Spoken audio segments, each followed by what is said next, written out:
look. As long as you try your best, you're an elitist. It seems to be is that the bar that I'm picking up from the community. Yeah. Yeah. So if you, in order to not be an elitist, you have to be a complete slacker. Then pretty much like that's. Yeah, pretty much. Yeah.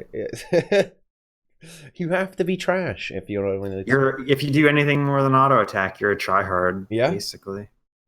Wow. Well, so it is time to break out the short bow soul beast. Then, by the sounds of that, otherwise the community will be devoured by elitism. Okay, I mean that's not good. That's not good, is it? But speaking of elitism. Okay, and obviously terrible, horrible things for the game. Okay, disgusting. A new raid wing, which you can see in the background here, has appeared. It is the Mythwright Gambit. 3 bosses, guys. 3 botters. 3 challenge modes. What do we think? I think it's really good. I think it's an extremely good raid wing. Probably one of the best. Maybe even the best, actually. It's my favorite raid wing, definitely. Yeah?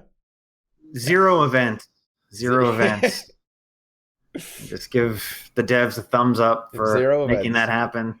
Yeah. I mean, I guess there's little events, but it's not the trio. It's not Twisted Castle. It's not Spirit Wall.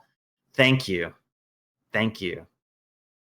Before this wing, I used to say that I could actually do wing 1 over and over again without getting bored of it. Now it's the same for this one. I could actually do this wing over and over without getting bored. I really, really like it. Well, yeah, and that's certainly the thing about it. Absolutely right.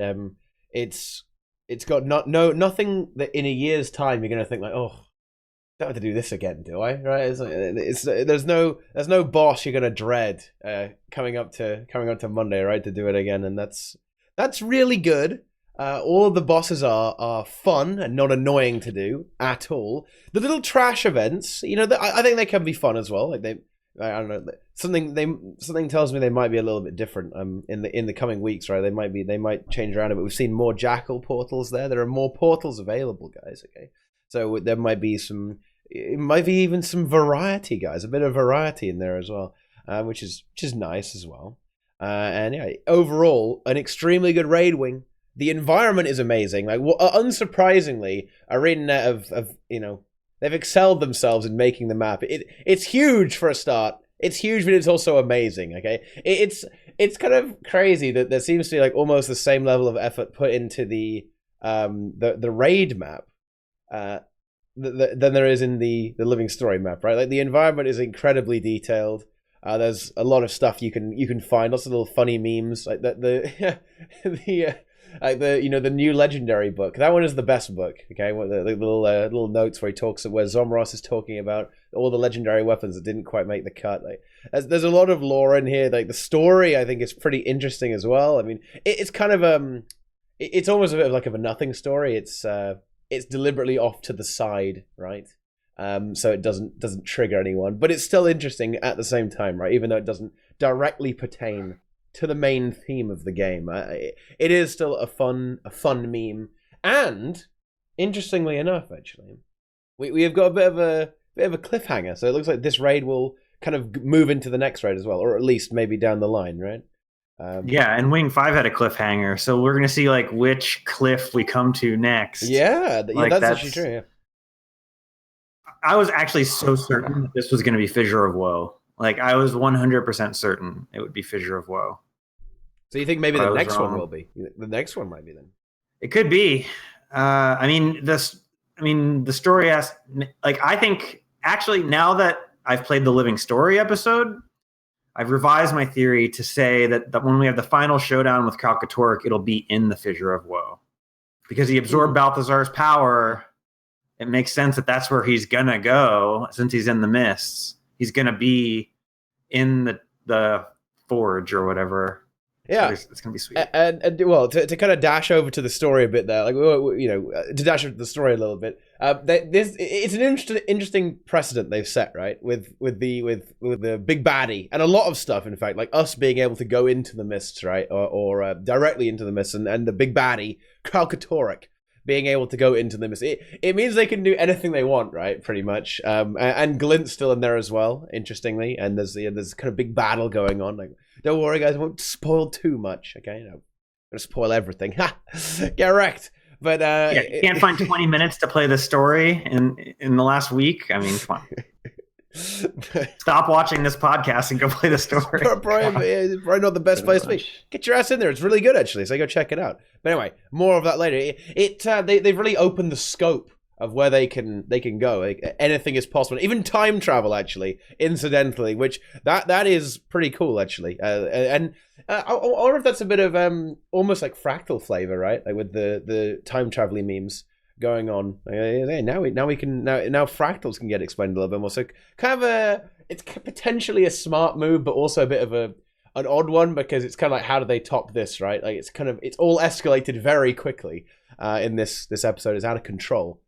But anyway, well, luckily the last episode of the story will be done by Team 3, who has a history of knocking them out of the park. So it'll all come to a close on that. Don't bully Team 3, Nike, okay? But I got to say Team 1 are machines, okay? Because this one was pretty crazy. Team 1 are beasts, boys. So shout out to Team 3. Anyway, but Speaking of the raid, to go back. Yeah. Like you said, the map is very good, and the little finishing touches are amazing. Especially the finishing touch of Zomaros showing up every 2 hours in Lion's Arch at the Mystic Forge to trigger casuals who apparently aren't aware that it's even a raid, that there is even a raid, and they flip out every 2 hours because they're like, "What? That's a raid? Oh my god!" And they didn't even know handle about it. that. Yeah, the Reddit thread, Lion's Arch. dude. There's the Reddit thread of someone posting the video of it is amazing.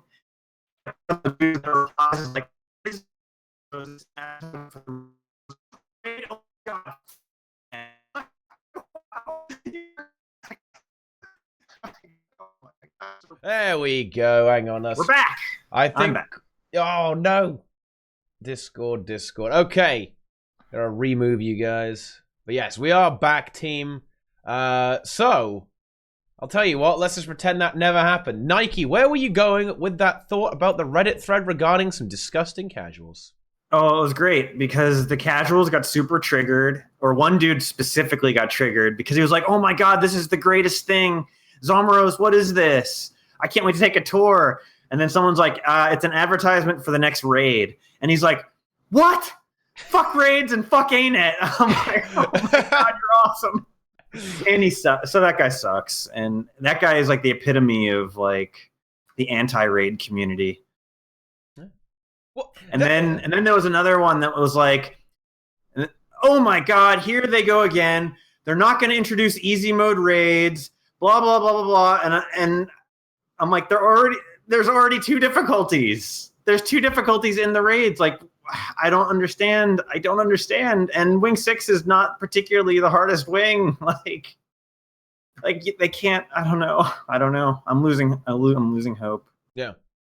At least he's downvoted. That's the good thing. Because on the official forums, this guy would be like replying every other post and getting upvotes out the ass. But on Reddit, like that sort of cancer gets like downvoted to oblivion, which is good. That's why the official forums suck, by the way. Yeah. Just saying. Yeah. They ruined the AMA. Can we talk about that? that? I was looking for the AMA because I looked for it on Reddit, but I couldn't find it. And the thing is, I'm going to expose myself here, guys, completely. I don't really know how the official forums work, so even if I wanted to find the AMA, I would be unable to. I don't really like it. I don't really understand how it works, so I can't find anything there. So I didn't even try. But I don't know. I actually missed that because I actually like the AMA. I'm not going to go on the forums for it. Like, fuck that. Like, this is trash. On Reddit, though, definitely. Reddit's pretty good for that. To show how bad it was, not only did Dolphy not even bother doing a summary like she normally does, so they said 30 devs were participating in the forum AMA. They were asked 90 questions and 26 questions were answered. So there were 30 devs participating and only 26 questions got answered. Not even one per dev got answered. Nice. It was so bad. Oh my God.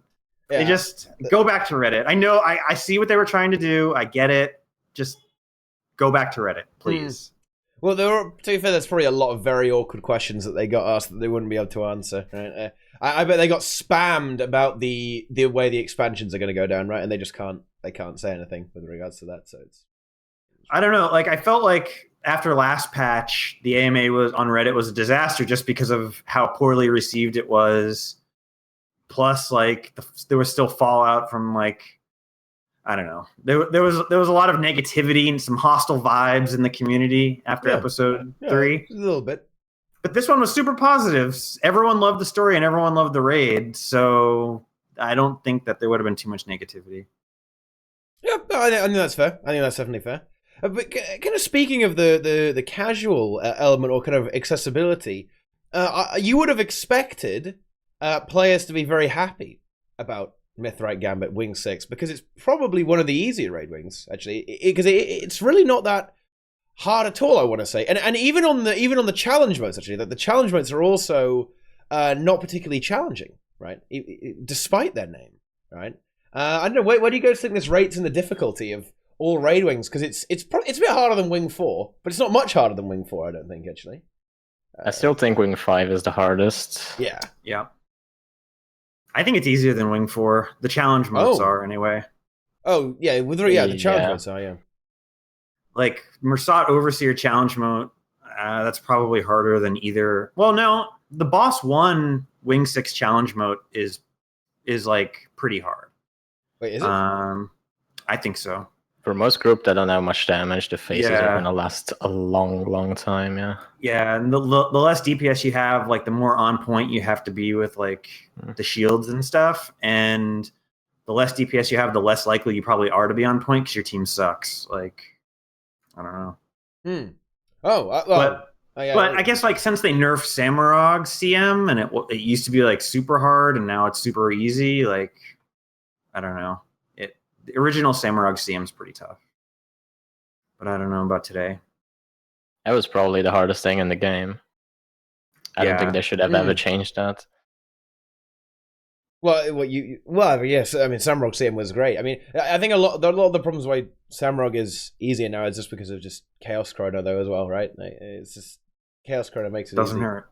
Yeah, it's pretty disgusting, and like a lot of roll compression, just kind of power creep memes have appeared. But I don't know. I think I guess I mean Wing 6 is very easy, right? Well, it's not very easy, but it's pretty easy. I guess that there will be a bit of a roadblock on. A lot of the bosses are a bit like puzzles. This is how I've described it on the stream, right? If you don't know what to do, you're gonna bash your head against it forever. But as soon as you know what to do, it's a really easy. Like that's kind of the same with all other raid bosses, but it's even more so with these, I think. Which I actually don't mind that, right? I don't mind it. I don't mind that at all. But I don't know. It's really interesting to see that even if they do something like this, people are still gonna complain about it. Like unless you literally just auto attack it to death, like people are still going to be really mad, you know. So it's like, oh, okay, yeah. Well, what I like, everyone likes the new raid. I just hope that like the easiness of it doesn't mean that in 6 months people are going to be like, actually that raid sucked. It was too easy. Like I hope that like people at least have a consistent attitude. Like if you like it today, please still like it in 3 months. You know, like keep it like a consistent position on that. Yeah, I would like to think so. I think I'll still feel the same way about it. I did see some people complain about it. Some of the perhaps more elitist players not being a crazy big fan of it because of the lower difficulty level. Which I mean, I guess that's how it goes, right? But certainly from a design perspective, I really enjoy. I really enjoy the mechanics of these fights. I think that it's extremely well designed, actually. I think it's fun as well. Yeah, they're fun to do. Yeah, absolutely. Like, the bosses are a lot of fun. That's completely correct. And I think they'll stay fun as well. I mean, yeah, they are. A lot of them are probably going to get a lot easier. Like, we have to consider that the situation we're in now, right, is where the strats aren't refined yet either. So it will become easier as people kind of figure out, okay, right, we can do something really dirty on these fights, right? And I think we already see that on the first boss. I think the first boss is going to turn into... he's probably not going to do that much eventually, right? He'll just get bursted very, very quickly as people kind of get their coordination right. And I don't know, I think it's going to be very good, like entry-level raiding, actually. It might even be one of the better, maybe the best raid to start raiding on, because it's not particularly difficult. But the thing is, on Wing 4, you probably don't really learn that much about raids because the bosses don't really do anything, right? But on Wing 6, there are a lot of mechanics, actually. There's quite high mechanical density and a fair amount of personal responsibility as well, which could be really good for getting people into raids, right? Like, the mechanics aren't horrifically punishing, but on the other hand, a lot of people will have to do things, right? Almost everyone has to do stuff on a lot of these bosses. They are carryable as well, though. I realize it sounds like a bit of a contradiction, but it's not. Like, they're soft. You have to do things. If you don't, it's not the end of the world, right? But I don't know. I do really like that design. Like, mechanics that force everyone to do things, I think are inherently really good. And because that's something we don't have, guys. That's something we don't have. If you slack off in raids, you just let the Chrono and the Druid carry you. That's stupid. But not anymore. ArenaNet say no, bad, and they're gonna make you everyone do things. And especially on Kadim, I just really love how that encounter goes. Like, Kadim is such a great fight because how different it is to everything we've seen. Right? You've got people split all over the place. You've got people going in the lamp, killing the lava elementals, killing an ad. New tank mechanic with the proximity. I think it's very, very creative fight, actually. And I can't believe this. Something that I'm sure our friends over in PvP will have wanted for ages. They finally figured out a way to fix pathing, right?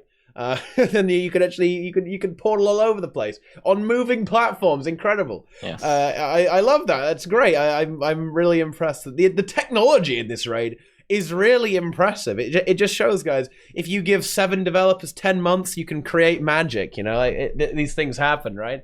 I'm being a little facetious there. Of course, it wasn't actually that long. And as I understand it, it's actually one of the easier raid wings they created, actually. The fastest ones to make, actually. So there you go. That's pretty exciting, isn't it? But yeah, they're already working on Wing 7. That was confirmed a while ago, so we have that to look forward to, and that will be, in theory, in about 6 months from now or something like that. So that'd be great. Yeah, I really love this raid wing. If people complain about it, plebs, tell you. I think you'll see, like, you know how, like, a lot of, like, group, like, pugs will do Wing 4, boss 1, 2, 3, and then, like, quit after Samurag and not even try Deimos. So I think you'll see that with this wing, where you'll have pugs that do, like, the first 2 bosses and then disband before Quadim. That'll probably be the typical low end pug move. One thing I really like about this new wing is that the mechanics are mechanics that we haven't seen before anywhere, and they try to, like, I take example the second boss, for example, like, it has so many AoEs that makes it so you cannot stack in the same spot over and over. Like, you have to move out to drop the well that grows. You have bubbles that knock you up and you die if you get hit by them, because the guy does a lot of damage. You have tornadoes that make you move around. Or, like, on the end boss, they have this mechanic that if you are too close to the Hydra or the Destroyer's hitbox, you get teleported, or you get aggro of it. These are things that old raiders aren't really used to, but I really like them. They've made some things that we have never seen before. You can't stack like you do on MO. You can't stack like you do on Samurag, like behind the boss inside of the hitbox, so you get all the chrono wells and stuff. It's completely different things that I really like about it. Yeah, it's interesting too. Like, you see at Quadim, the best in slot DPS class is Daredevil, Staff Daredevil. Who saw that? Who would have thought that Staff Daredevil would be, like, the absolute best choice for the new raid boss? No one saw that coming. I guarantee you no one saw that coming. I know a lot of people were like, yeah, play an easy class, but they were thinking, like, Dagger Daredevil, or Dagger Deadeye. They weren't thinking of Staff Daredevil for sure. Oh, some people will say Hollow is better, but it's not. They don't. Oh, so they're noobs. Yeah, Hollow has the advantage of having a lot of AoE, like CC for the first and last boss. Actually, one thing I like about this fight also as well is the ads do a lot of damage. Like on the Destroyer, when the 3 thingies come towards you, they actually hit hard. Yep. Yeah, and that's something else. You need to kill them. Yeah, I really enjoy that about that fight. Actually, it's almost like, and I imagine that some people will hate it for the same reason. Actually, like Kadim is almost like a massive pre-event, right, or almost like an event style boss, right? When you fight Kadim, you're almost always focused on mechanics rather than the boss, right? It's not like I don't know. It's not like something like Gorsel, right, where he's the only one who like bops you, or Veil Guardian, where that's like the only thing that does nothing, right? It's all about the mechanics of the fight, right? You're not actually fighting him. You're knocking away elementals to make sure he doesn't get bonus stacks, or you're dealing with a giant ad, or the ads that the ad spawns will fuck you up if you don't deal with them. And it's a really cool design. Actually, it almost feels a lot more like almost like a fractal or a more classical. A classical MMO, right, where a lot of the ads are extremely dangerous and you have to deal with them immediately. Because previously, an ad in Guild Wars 2 is seen as like a free DPS increase for Epidemic, right? That's basically all it is, and that is kind of the case here, right? But again, clever developers, they actually kind of played around Epidemic on this one, because this doesn't quite work out well. But sometimes if you epidemic the destroyer, right, it will break the lamp instantly. So it will really screw you over. You can still get around it, right? But again, it's interesting. And on the Wyverns, like in the last phase with the 2 Wyverns, you can't epidemic between them. How about that? Clever developers. Yeah, that was good. Except when, they do move eventually, but by that point they'll probably be low enough, so it's not actually that relevant. But still, I like it a lot. On that, and also yes, as chat has said, you have to be quick on CC as well, right? Like on the ads, if you don't CC the ads very quickly, you will get wrecked. The Hydra will summon meteors, killing everyone basically. The Destroyer guy will summon destroyers everywhere. A lot of destroyers everywhere. One per player. It will ruin you. And the Wyvern, the Patriarch will just destroy the platform, right? That's pretty bad. And then does the Matriarch have a CC bar as well? I don't think so, right? Yeah, it does. Yeah, what does it do? I think it's the Patriarch. No, yeah, only one of them has it. Yeah, the Patriarch does not. Yeah, because we always kill the Matriarch first, and she does have a CC. Oh, well, there you go then. Well, there you go. Yeah, what I like about the fight too is like, and I'm glad not every boss is like this. I'm glad there's variety, but I like that it is like clockwork, where it's literally the same every time, and there's no RNG to it. Once you know what to do, you just do it every single time. And as long as everyone does what they're supposed to do, you can't really lose. Like, as long as everyone stands where they're supposed to stand and does what they're supposed to do, you can't lose. Like, the only way you lose is if someone doesn't do what they're supposed to do.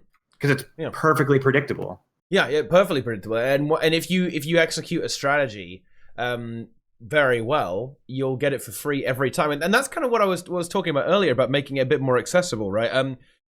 And being like a puzzle. That's why I think they went for this, to try and make it perhaps a little bit more accessible. So if a more casual player comes into the raid and they want to try and do a raid, okay, time to get into raiding. If you get to Wing 6, right, it should be very consistent and maybe slightly easier to get into for that reason. Because if you just do the strategy, you understand the strategy, even if you don't have the fattest DPS, you'll get there in the end, right? Because there's not much of a check on him. Like, is this the longest fight we've ever seen? A 13-minute enrage timer, I believe. So they are quite generous with you. And the boss himself only has about 20 million HP as well. So it's pretty forgiving on actually killing him. So I don't know. I kind of feel that that's it's something that's good for new players, this raid wing as well, because it's not face roll easy like Wing 6, but Wing 4, sorry. Wing 4. Yeah, Wing 4. No, but it also is consistent as well, which is really, really important. I think RNG it can sometimes be fun, right? It can make an engaging fight. Something like Soulless Horror, I think, is a really great fight, partially because sometimes. of RNG. But yeah, I mean, so yeah, RNG is one of those things that sometimes it's going to be like, oh, okay, this is kind of fun, right? But then on the other hand, it's going to make you rage, right? Because it's just like, oh, well, this is bullshit, stupid game. Yeah. Having gone for Soulless Horror records, like, you'll get it to like 20%, and it's been like perfect, like so good that you're like, we're so far ahead. It's all good. Then you just get like 3 awful walls in a row. And it's like, well, might as well GG because like it's just completely fucked now. It's Soulless Horror can be so frustrating. Like probably more frustrating than any boss in the game, I think. Like potentially frustrating. It has that in it. But on the other hand, I like bosses that have RNG like Matthias. Like Matthias is like basically like he changes who he's aggroed on all the time. Like no Matthias is ever the same as the one before. It's always different. And I like that too. Matthias feels more like an old like dungeon type boss almost, in that he has like fast tells and you have to like react like to his attacks.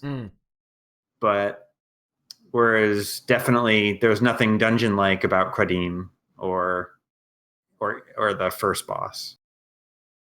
Yeah, that's once again, it is another interesting thing that I saw about the entire raid wing. It almost does play out like a fractal, right? It's like very fast paced. Everything's going through very quickly. Like there's no crazy downtime, right? Like previously, if you did an event like Spirit Run, right? It's kind of this big block in the middle, like almost like a boss, almost like Trio. Like, well, you got to do the Spirit Run now. Everyone has to do that now, by the way, guys. Ha. ArenaNet got us. They got us good. You got to get that insight. You have to do it. I don't care. You have to do it. I'm not Nico. I don't have to do shit. You have to only he does. He's the only one that has to. You got to do it. And you got to hate his life so much. And you got to do Twisted Castle as well. You have no choice. I haven't done Wing 3. I did Wing 3 once in the last 3 months. So whoa, whatever. You're missing out on all that loot and insights. What are you doing? Oh man, I'm really missing out. Yeah. Wow. No, I mean, how can you even call yourself a true elitist if you don't full clear every week, Nike? Like Sarah doesn't have invisible hitbox anymore. Might as well do it now. Yes, if I could just skip to Zera, then that would be fine. Like I don't mind Zera. It's the other 2 bosses that are trash. Oh, Casey is all right. Casey gets a bad rap, man. He gets a bad rap. He's not that bad. If you do super casual strats at Casey, it's fine because everything's like super far apart, and even if you get screwed by one thing, you can easily make up for it. But if you actually try to get a good kill time, Casey you just get fucked by bugs constantly. It's terrible. Feels bad, man. Yeah, you kill the ads and they don't take off an armor stack from Casey, or you kill the ads but they merge anyway, or good old KC bugs. Yeah, it's just completely awful. Anyway, back to the kind of the fractal thing. Isn't it? Do you think that kind of shows what happened when the teams merged? Right, like we see a bit of fractal influence creeping into the raids a little bit, making it a bit more fast paced. And I don't know. I do really enjoy that. I really like it to be a little bit more fast paced. Like you have to play reactively. You have to kind of look at what's going on and examine the situation instead of just having it as fairly slow. Right. Like even if we go all the way back to where it started in Wing 1, the pacing is very much slower. Right. Like a VG is you get a mechanic, you have to deal with it, then you have to wait a little bit, then something else happens. But in Wing 6, like everything is kind of getting thrown at you constantly. Like there's loads of ads spawning all over the place on the Amalgamate. You got to collect up all the orbs, you got to bash his arms, you got to kill his head as a giant laser beam. You have to react to his giant clap attack. The second boss is of course the second boss is of course the prime example of the raids getting a bit quicker, right? Like they're just going crazy all the time, just dashing all over the place. There's tornadoes, there's bubbles. Might even be my favorite boss, actually. It's a real shame the Lagos Assassins are so easy. But the CM is so good. Like the CM should be the normal mode, in my opinion, because it takes like gore. It's like a fixed Gorseval, I guess, like where you can't phase skip or you have to updraft. Yeah. And it's not that much harder. I mean, you have to have like 2 brain cells to know to jump off the platform. It's not that big of a deal, but it just makes the fight really nice feeling to have that extra mechanic in there. Yeah, it's very much a very good encounter in general. I just love the design of it. Like, the feel of the Lagos Assassins, especially on CM, is really great. It's a lot of fun to play. And as you say, it's Gorseval's revenge. He was tired of getting bursted down, so we came back in the form of another boss. And you can't skip it. You have to do it. And that's great. Interesting use of barrier there. I wonder why they used barrier instead of just making the boss go invulnerable. Like, we'll never know, right? But true, actually. It is weird how these... they did that with the CC bar as well, right? Like, even on normal mode, they get infinite barrier when they... my guess is that if they went into CC, they wouldn't... You could ignore the CC bar and just keep DPSing them and skip past the World Eater. You can't do that if they're invulnerable. Well, I don't know. But then you can't break the break bar if they're invulnerable. So it's yeah, hard. I guess making another invuln would just break every other boss in the game, like we've seen in the past. So thank God they used barrier, I guess. Oh, I mean, yeah. And, well, I mean, as a very brief aside, look, that nothing actually bugged out this patch as well. Wow. Amazing. The challenge for boss 3 bugs. Okay. Yeah. Let's not even talk. I mean, this is hilarious. I cannot believe that they made the same mistake again. That is amusing to me. That is really, really funny. But yeah, I don't know. I think actually this is going to be a meme. Okay, the elitists in the chat gonna rage at me. Okay, I think the Lagos assassins are quite easy because they actually have a hard DPS check on them, right? To a certain extent, if you don't do enough damage, you will fail. It's hard not to do enough damage, but you will fail because if the platform submerges itself, you die. That's it. You're done. Okay. You have only 2 minutes to do each section, so it's not like you can just wait it out forever. And there you go. That's probably why they made it fairly easy, because they want to make sure that no one's going to get mad that they don't do enough damage to get through it, I guess, right? But I don't know. There you go. That's kind of an interesting one, I think. Yeah. I like that aspect of it. Like, you're always close to enrage, no matter like how good you are. It seems like you're like, no matter what, you always have 30 seconds to kill the last boss before shit goes down. Yeah. So it's good. Yeah, I do like that they tried to force you to split as well. Like, you do have to split into 2 groups. Sadly, because of the way of how the mirror, it's a bit weird. You just basically run like a mirror comp almost, right? Maybe there's some strategies that will come up that will not do that. I don't know. Who knows? Maybe it turns out that the Zerg strat is really good, and you just like pour. I actually did it to stem people on right, and then like we moved left and right on release, and we managed to kill it anyway. Yeah. It was way slower and way messier, but people wanted to do it like that, so we just did it like that. Yeah. There's certain there are different strategies kind of emerging. Whether they're efficient or not is another thing entirely. It might be easier though. I don't know. Like, of course, strength in numbers and all that, right? It happens. It could be pretty cool. But I don't know. I do like that they're trying to do that. That's kind of the last hurdle to crack, almost, right? They've forced you not to stack. You can't just abuse and go in the hitbox because you get teleported.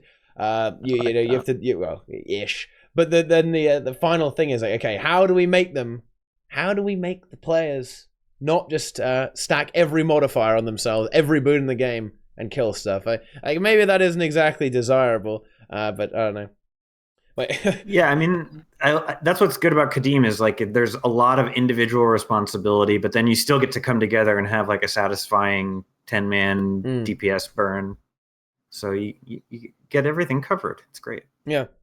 And as you say, I mean, well, maybe it is always good to have that kind of big team fight. All the boons, all the modifiers, big damage, boys, big damage. I think, and there certainly is a place for that, absolutely. But I don't know. It would be interesting if the devs kind of broke up everyone, so you weren't able to like always stack 25 might in some way, right? Like they make you divide into even smaller groups. Like imagine if you had to fight 3 bosses with 3 people on each, and then one guy tanks the boss or something like that. And like then what do you run? Honestly, well, you probably just run the same thing, honestly, but divided into 3. But I don't know. It'll be something like that. Certainly interesting. I think, but I don't know. It's good. I like this new raid. The new raid is very good, and I hope we see more going into the future. And they did listen to us as well. The achievement for beating everything, okay, What do you get from it? You get an unsellable reward, right? An unsellable reward. Okay, you get a big old pile of gold. Okay, big old pile of gold. It's great. And yeah, it's pretty cool. I guess it's pretty cool. It's okay. Yeah. It's okay. And like it's not as epic as Doom's Throne. Like Doom's Throne is like amazing looking. Like it's like big and in your face, and like it's pretty epic. Also, but if you can buy it on the trading post, so that like takes away like anything. Like if Doom's Throne was only obtainable by completing all the achievements in Wing 5, it would be so much more prestigious than it currently is. Like, granted, like people buy the raid all the time, and Teapot gives it away to like really bad players every Saturday, but like still you like it would like you'd still have quite a bit of prestige attached to it, whereas it being sellable on the trading post, you go to the AB meta and a bunch of people that auto attack and have 3k DPS have it, and you're not like impressed. But yeah, I approve of the change. I hope all future prestige drops are done that way. Absolutely. And I think if there was a pure RNG drop, that would also be kind of cool as well. I mean, who knows? Maybe there is. We don't know. Maybe just no one's dropped it yet. Because that is quite unlikely, because it would almost certainly be buyable in the vendor. But certainly attaching some level of prestige to it. Of course, raid sellers, they'll have already got around it, right? They'll have already got around it. Some people will be getting all those achievements, no problem. But yeah, you know, the one good thing is a lot of the achievements you can only do if you survive. So the sellers are going to have to work just a little bit harder to keep like some of these guys alive through the whole fight. Yeah. If they actually want to sell those achievements. Well, there are probably some safe spots. And in fact, there almost certainly are, because of the way, especially Kadim is, right? Like there's going to be places you can just say, hey, Mr. Buyer, stand on the circle and just don't move. And you also just send them down in the lamp all the time. Yeah, should be a bit easier. I guess they can't really die there. You can just follow one guy. Yeah. You need to give them a pocket healer. Like you just have a healer sit on them the entire time and keep them alive. Like as soon as they go down, they just die. And at least on normal mode, you can they keep, even if they fall off the platform, they'll just fly up again. So it's pretty good. I don't know. Which is something like doing Kadim CM 50 times, so it's at least really what. You to get the luxurious pile of gold, you have to do Kadim CM 50 times. This is something that actually Diaxon kind of wants. He wants like Raid God, like do every CM like 100 times or something, and then you can get Raid God as an achievement. That was my idea. What? Wait, was it your idea? Yes. Oh, what? Okay. Oh, like I have misattributed the idea. Well, there you go. We haven't seen anything like that yet, and there's no repeatable CMs either, which I mean, I'm not exactly surprised by, I suppose. Just as long as Raid God doesn't have like a 1% DPS boost. Yeah, we see that. Let's not do that. Nah, that will be no good. I don't think that's going to be necessary. Did in the Living Story patch come out with what we've all been asking for a while, and that's account-wide upgrades for grindy stuff. Like you can get more gold find for whatever that's worth. You can upgrade. Wait, where do you get that from? One of the collections in the events gives you a gold find account upgrade. Wait, what? I'm getting that shit. Which one? Yeah, I don't know. I saw DeRoyer do it on stream. Whoa! So I need to get on that immediately. Yeah, it's good. Yeah, no, I know. I really like that. That's really good. They should be doing more of that.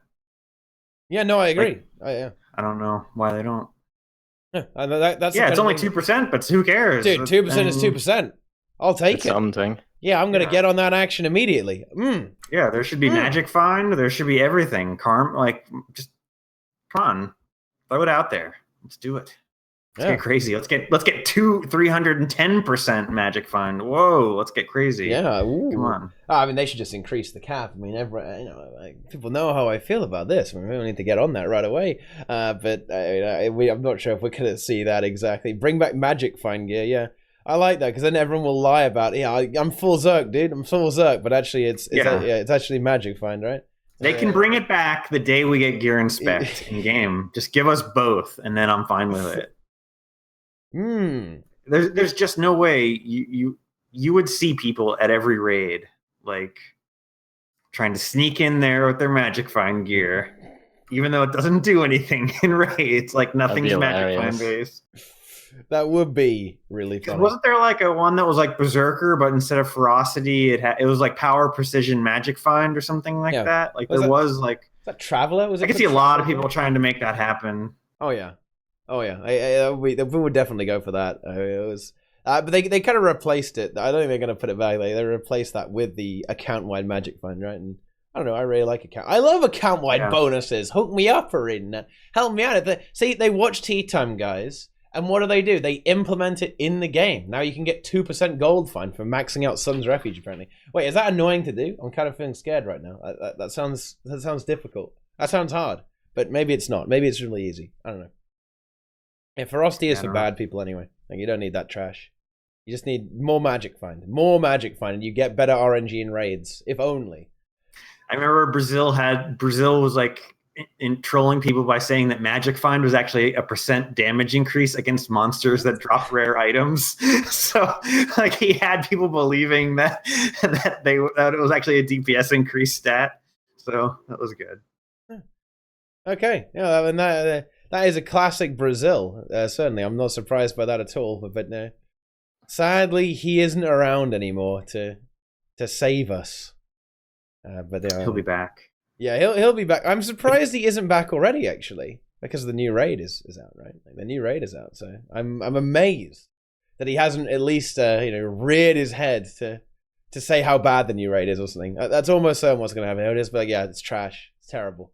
Awful raid. That's probably what he's going to say or something like that. But I don't know. You can't please everybody. No, it's true. It's true. Not everyone can be pleased. Like, we need another build guide, right? Like, first we had the Severance Sigil NG build, okay? Made some waves, okay? Everyone was getting in on that action. Severance Sigil. Space Cat completely triggered. Yeah. 100% triggered. Yeah. There was a really funny situation, actually. In Insult Discord, Brazil basically said, yeah, dude, I'm going to make this build in order to trigger you as hard as possible. And then basically like 30 seconds later, people take the bait and get triggered by it.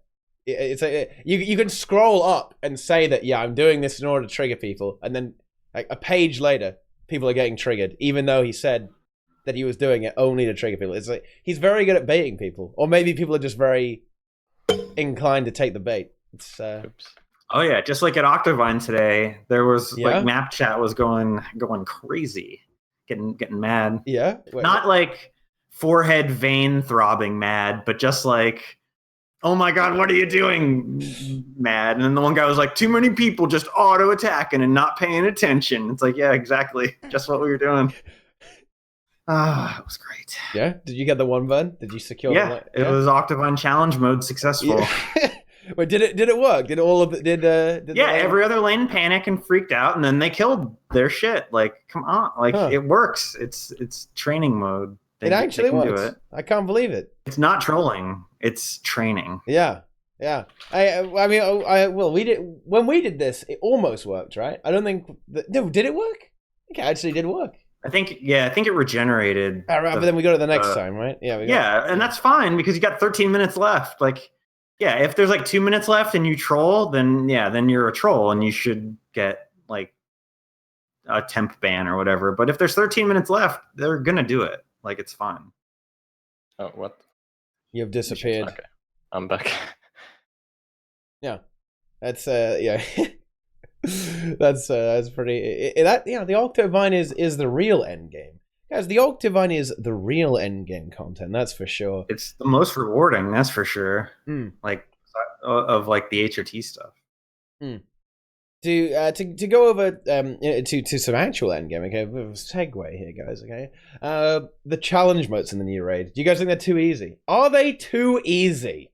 Do they all need to be like Doom CM? Is it especially important if you have a relatively easy raid wing to have a much more challenging CM, or is it okay just to kind of chill out, have a slightly easier hard mode for a little bit, or does it all need to be Doom CM? What do you reckon, Mela? I mean, I think the way the normal fight is, they've handled CM fairly fine now, like for this wing. I wonder if they could have done maybe something like if you go down in the lamp, where the ad that helps you is RNG. Or maybe it's just in a different, like in 2 of the different spots every time. Or maybe if the mob pattern would change every time you go down, but the ad that helps you is still in the same corner. I wonder if they would have, if they could have done something like that. Maybe they haven't thought about it because you're in the Mystic Forge and all that kind of stuff. But I mean, I like it. Like the first boss has the laser that does a lot of damage. You need to reflect it or heal up, even though that doesn't work that well. The second one is like a fixed Gorsual. That's fine, I think. But I think they did a good job with the CMs. I still think Doom CM is way harder just because of all the movement that's happening. If the Ender's Echo walks through you, you lose so much damage. I still think that's the hardest, but I think they did okay with this one, yeah. I think the first one is pretty good. It's kind of easy to ignore the lasers though. Like, yeah, people every now and then someone will just like randomly die to the lasers, but as long as you stack tightly together, there's a pretty good chance no one's going to die. Spam F. So yeah, I think it's just a little too easy to ignore, which I don't like that so much. I think they should have made it so you couldn't ignore it. But I think, like I said earlier, Boss 2 I think is perfect as far as the challenge mode goes. It probably should have been the normal mode because it's that fun. And then yeah, I think the third Kadim CM should have been slightly harder, but not too much harder. I think it was good. I think it's well done, but it could have stood to be a little bit harder. Yeah. And that's something that's known, right? ArenaNet don't want to make anything harder than Wing 5, right? Yeah, they said that. That's the difficulty benchmark, right? Like they don't want to quite go up there. I think that's completely fine. I don't mind that at all. Wing 5. If you want to get good, it's time to do Doom CM, guys. Doom CM. Okay, that's where the hard stuff, the difficult stuff. But I mean, and certainly, you know, the CMs add a little bit of challenge. You know, as you say, you are going to get wrecked by the laser if you don't actually pay attention. And Kadim CM, it's an interesting one, right? It just makes all the normal mechanics harder, basically. There is a bit of a way to cheese it. There's kind of a safe spot you can just stand on the platform a lot of the times and just, well, kind of do nothing. But I mean, hey, that's just how it goes, right? Like, there's this great video on Reddit actually of a Kadim CM elemental kite, right? And there's a place that the guy just stands on, rifle Deadeye, and just snipes, and the orb never hits him, right? And he can just stand there forever. I think there's a heal necro there as well, making sure he doesn't die. And I mean, so there's an argument there that the design isn't quite right if you can just ignore it really hard, and it is certainly fairly ignorable. Well, all of them are really, and I don't know, like the second one doesn't really add too much, so it's kind of like, maybe they should have added a little bit more, like, maybe a little easy. But I mean, I don't know. Kadim CM needs Ender's Echo. They should just add Doom CM to every CM. You know, I think that's pretty viable actually. Like, just put Doom CM in all the fights. I wonder if they could copy paste the script over, right? I wonder if they have a script just called like Ender's Echo, and they just can paste it in anywhere and it will just spawn. That'd be good. I wish they would. I really hope that someday they go back and add challenge modes to the first 3 wings, like real challenge modes, not the KC challenge mode. Like that would be so good. Like it'll probably never happen because they're never going to go back and touch old content. But man, like you could just picture like KCCM, like 3 shades spawn instead of 2, and like there's so many things that you could tweak to make them like legit challenging. Like I really wish they would go back and do that. But as far as Wing 5 or Wing 6 overall, I think it's fine. It's okay to have an easy wing following what was the hardest wing that they've ever come out with. Like it's totally fine. Yeah, just have people as long as it's fun, right?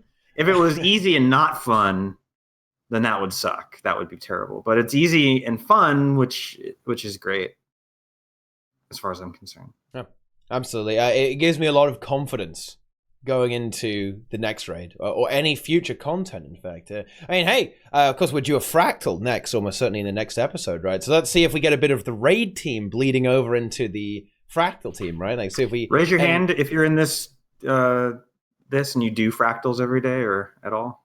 I have been actually. I've been doing fractals more or less every day because I'm grinding that fractal god. I only need about two more days.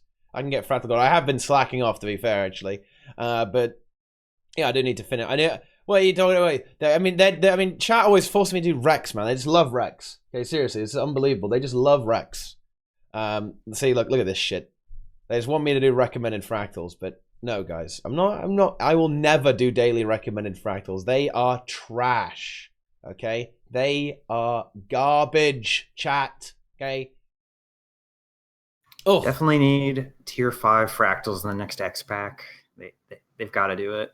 It would be so good. I think they just need more CMs, man. They just need more CMs. That's fine too. Yeah, I'll take that. I just want CMs.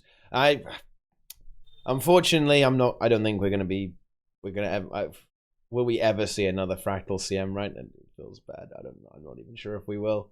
I'm not sure if they'll ever return. To be honest, dude, and it feels bad. Okay, it feels bad. Yeah, I know that one up said that he talked to I think it was Mike Z at GameCon, and he said, or Gamescom, and he said, yeah, I'm just waiting for Ben to pitch me an idea for a new CM, and we'll do it. But I mean, does Ben not have any ideas? Like, I'm sure he does. Like, so it's like, so that doesn't seem like a very good story. But I don't mind that either. I think it's good to have end game instance content that is like a tier below raids in difficulty, just to get some people interested in doing more than auto attacking the Octavine or Istan Zerging or whatever. Like, give them some like entryway into actual somewhat challenging content. I think it's fine. Yeah, I do think it's fine. The reason I mentioned CMs is that if the release cadence actually, I don't know why I even say this, chat. I really don't. But suppose that we actually do get a raid every other episode, therefore about 6 months, right? Having a fractal in between there, if every other fractal was a CM, now that would be a great release cadence. I think that would be really exciting to have something challenging, basically every 3 months, come out for the more hardcore player. But then again, also for the casual player because of difficulty settings, right? I think that would be really great. I mean, even on normal mode, stuff like Nightmare Fractal and Shadow Observatory, it's kind of free, right? But on CM, it's actually fun. Like, I really enjoy 100 CM and 99 CM. It's some of the best content in the game. I think I don't think a lot of players, like even raiders, would probably say that the 100 CM is one of the best encounters in the game, right? Like, Arc is great. I mean, Scorevault isn't really that good, but I mean, no, like, Arc is really good. Oh, what do you think? What, you don't like 100 CM, Mela? I think it's shit. I don't really like Arc because it's pretty much fixed now, but the amount of times it had bugs, I just stopped doing the fractal because of it. Oh. Maybe I thought 99 was better, personally. Yeah, I like 99 more. Yeah, that's true. I think overall, I guess 99 is better. Like Mama, I mean, Syx is okay, I guess, but Mama and Enslas are extremely good bosses, right? Like, it's really, really good stuff. But I don't know. I would really love some repeatable stuff like that, because of course it's repeatable as well. I can do it every day. Of course, it's not the same investment as a raid. A raid, of course, takes a little longer than doing a CM. But unfortunately, as has been discussed 1,000 times, not a lot of people really do the CMs, so I don't really expect.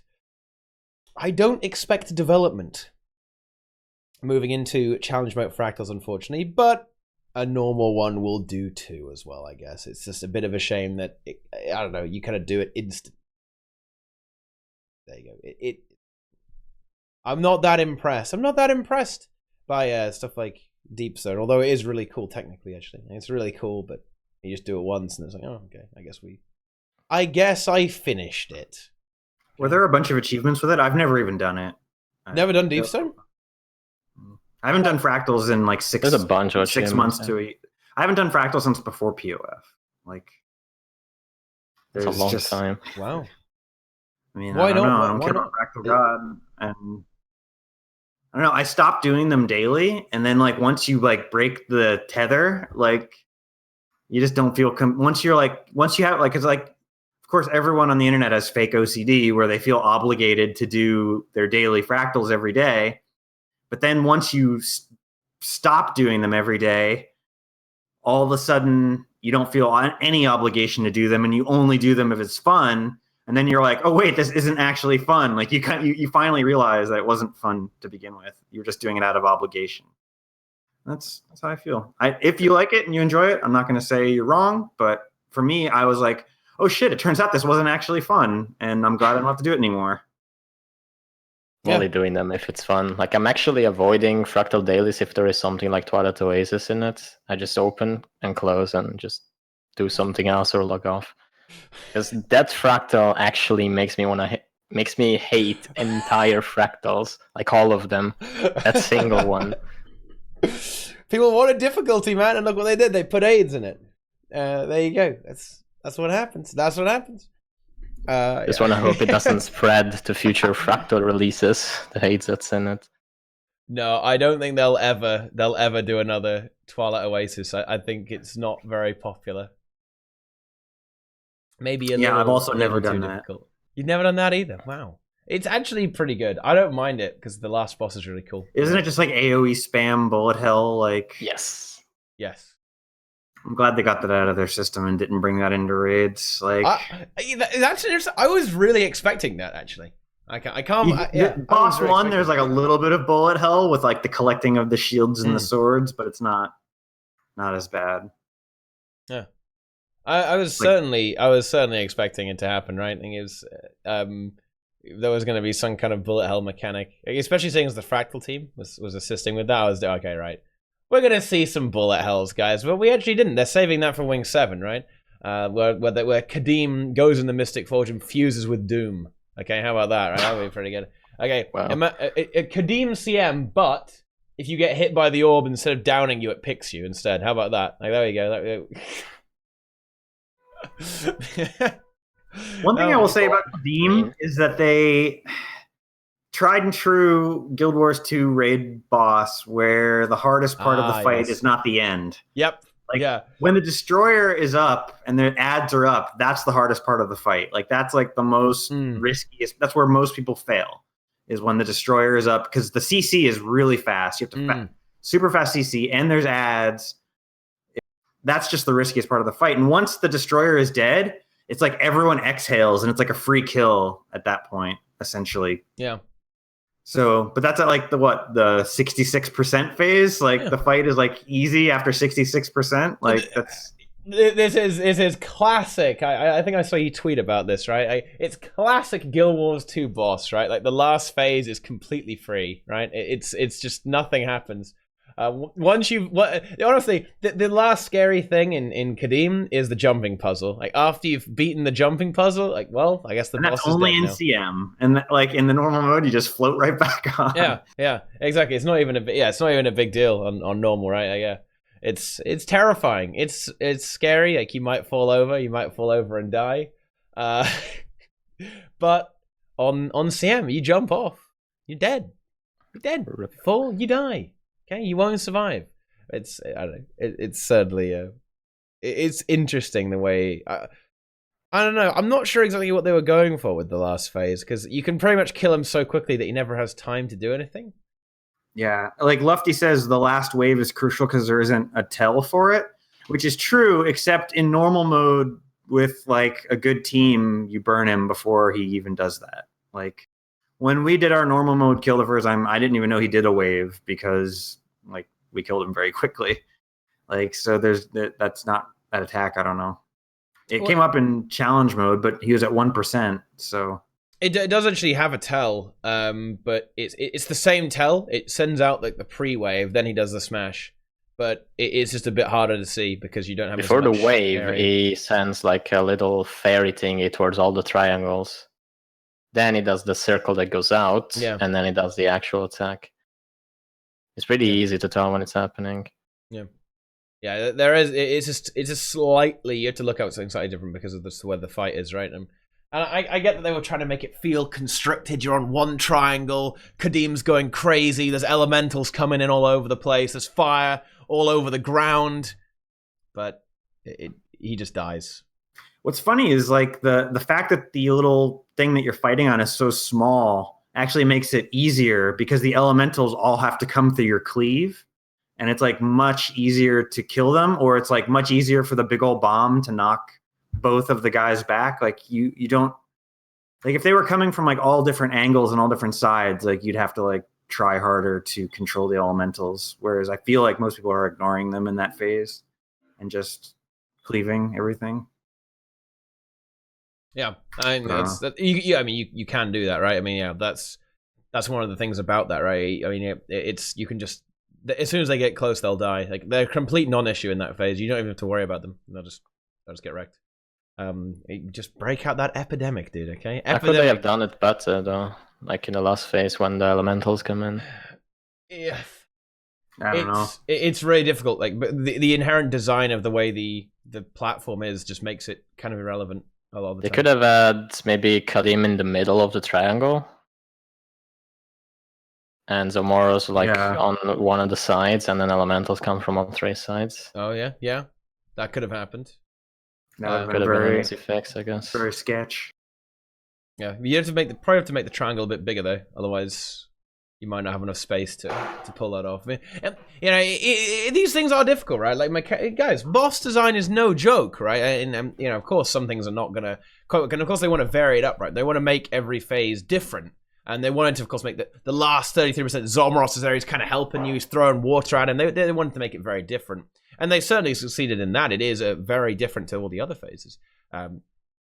In a way, I would have liked to have Zomoros involved more, all right? Like, because he helps you kill the Wyverns, right? But then he doesn't actually do anything, right, in the final battle, right? He's not like Saul where he'll help you fight. He just kind of sits there like waving his hands around, like throwing water around. But I think it would be kind of cool if you had to interact with him in some way to finish off Kadim. But that didn't happen. But I don't know. Overall, just to say it once again, guys, a truly excellent raid wing. Well done, ArenaNet. They did some seriously good work there. Absolutely. How much DPS does Saul do? Saul, he hits for like something like 50,000 every auto attack. So his DPS is not very good, but yeah, he makes up for it in other ways. He gives you that signet. Okay, that's pretty good. Okay. We've all been there where there's one person alive in downstate, and Saul does the last bit of damage to finish Deimos. That's classic. He can do it. The hand cutter can can card carry. Can just go going crazy, like blocking all over the place, and can eventually survive. But yeah, I don't know. I like Wing 6 very much. Mythwright Gambit is very good. I'm very excited to see where it goes next, and hopefully we're dealing with we're dealing with the release cadence being on point as well. Yeah, March 2019. That's what I predicted as well. I think that is fairly reasonable. Hopefully it actually happens. But I don't know. We shall see. How that's going to go down. They always like, and the reason it always feels like they put so much polish into the raid, and like even like the whole Zomoros appearing in Lion's Arch thing, that took time. Like that was probably the raid team that did that. It probably wasn't like, they probably didn't like force the Living Story team to add that. It's just one of those things where it's like, man, if they just like polished it 10% less, we could have had it 3 months earlier. Like it's hard to know what the truth of the matter is there. Yeah, and well, the level of polish that has been applied to it, just the detail that's been placed into raids like over this time, it makes you sad that a portion of the community is kind of written off before it's even out there, right? There are some people who just won't go near raids on principle, or they have misconceptions about raids. It's very unfortunate. All right, I mean, like the reaction in that Reddit thread, like the guy's like, "Fuck raids," you know. This was our game, man. This was our game. Then the raiders took over. Then the raiders, the elitists,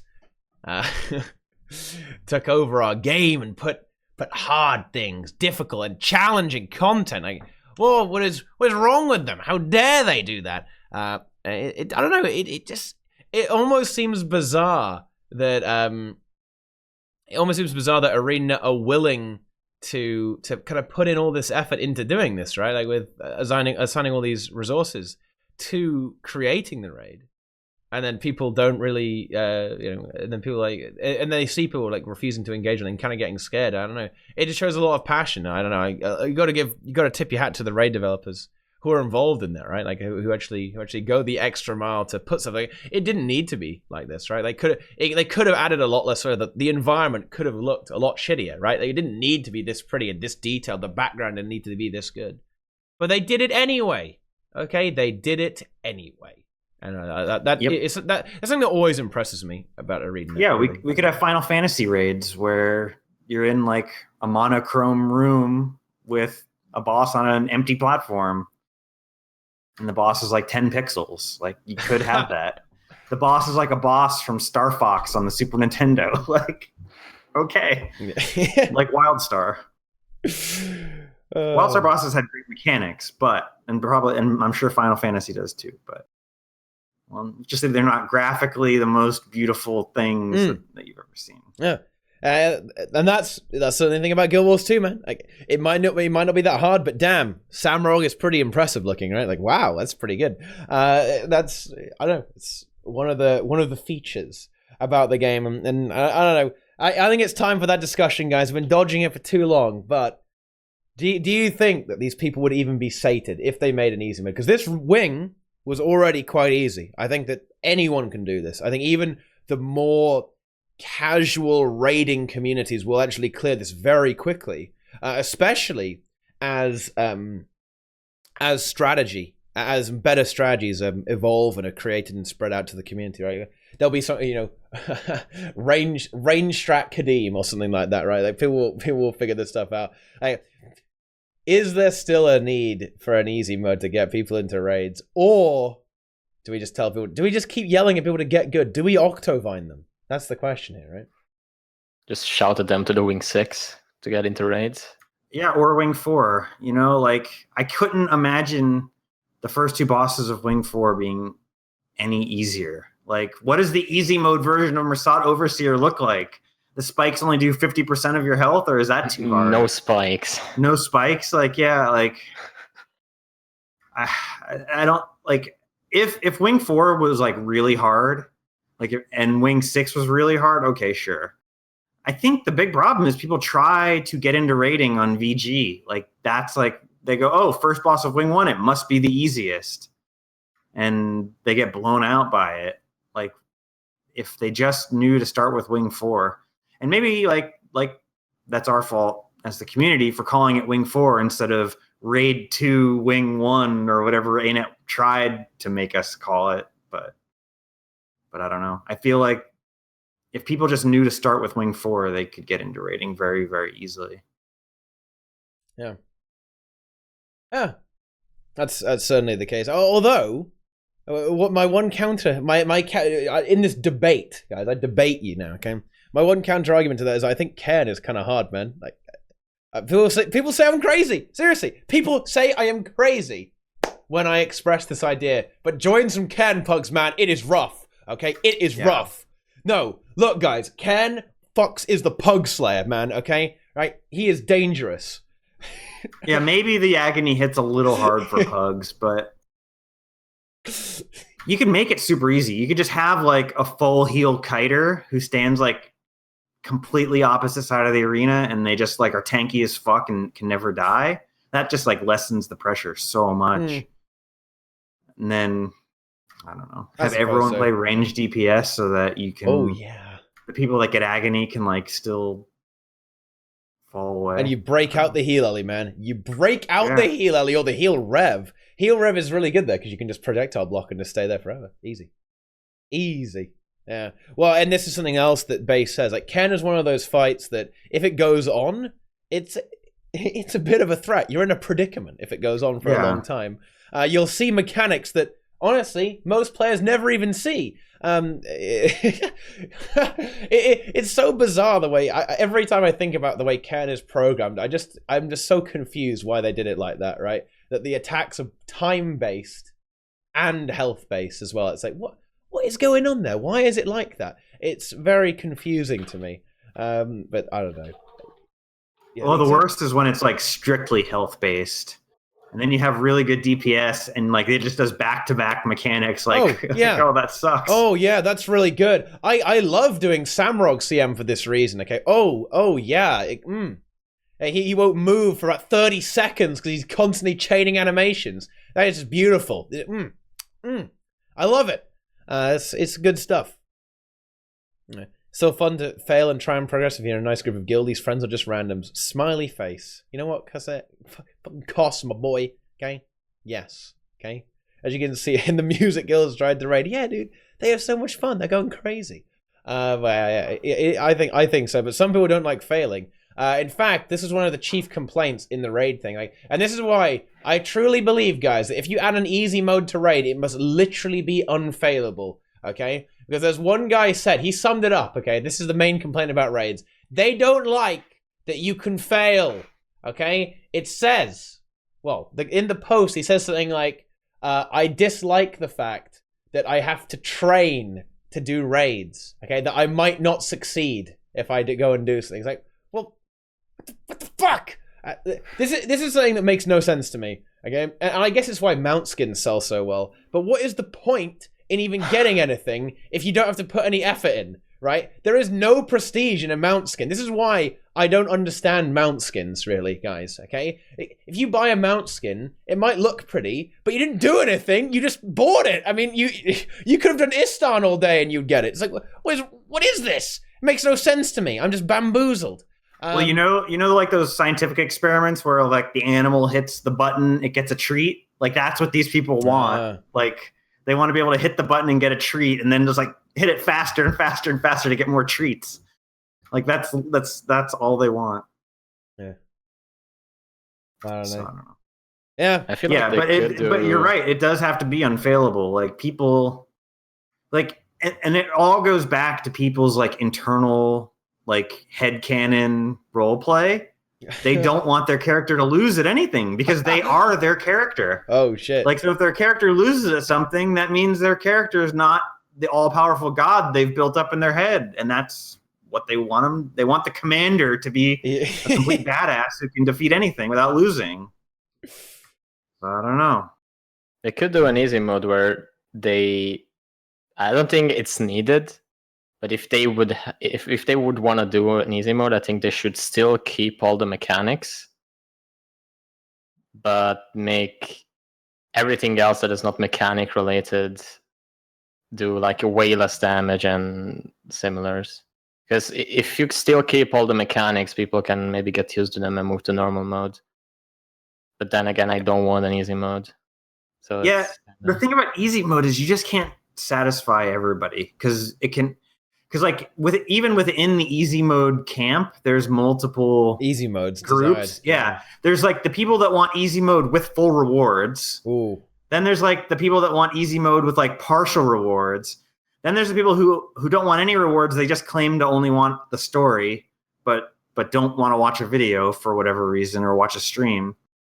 Like, so like even if you come out with an easy mode, you can't satisfy all of those groups at this like ever. So like it's really hard to like hit the spot that's going to like satisfy them. Because like you said, people don't want to fail. And if there's even a chance of failure, it's not easy enough for certain people. There's a certain percentage of people who you can never make it easy enough for. Like people complain about the living story. Like I haven't seen it yet, but I am 100% sure that part of the living story where you have to raptor away from the storm. I don't know if everyone's played that yet, but you have to get on your raptor and like run from the storm and like leap from island to island. I guarantee you there's people that's too hard for. Like guarantee you that the jumping from island to island is way too hard. And they got frustrated and stopped. Oh, well, you go through the arches and you die?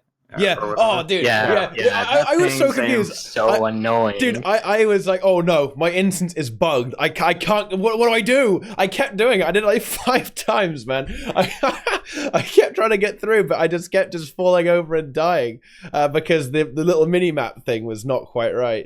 You have to go to the right, but I was like, let's go, boys, let's go. But I kept it just kept killing me. It was really funny actually, but I figured it out in the end. Someone told me what to do. And I got unconfused. I was able to get through.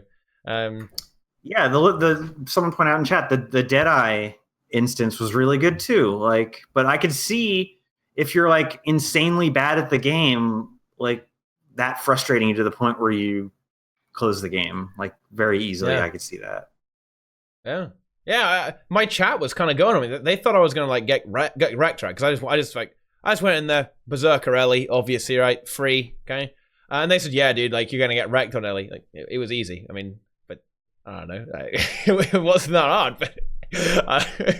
yeah. Yeah, I guess, like, the whole, like, having to hide behind cover thing, like, escaped a lot of people. They expected to just be able to run right up the middle and, like, no problems. Honestly, like, the hardest part was trying to keep matter alive during it. Like, oof, that was really hard. But never mind.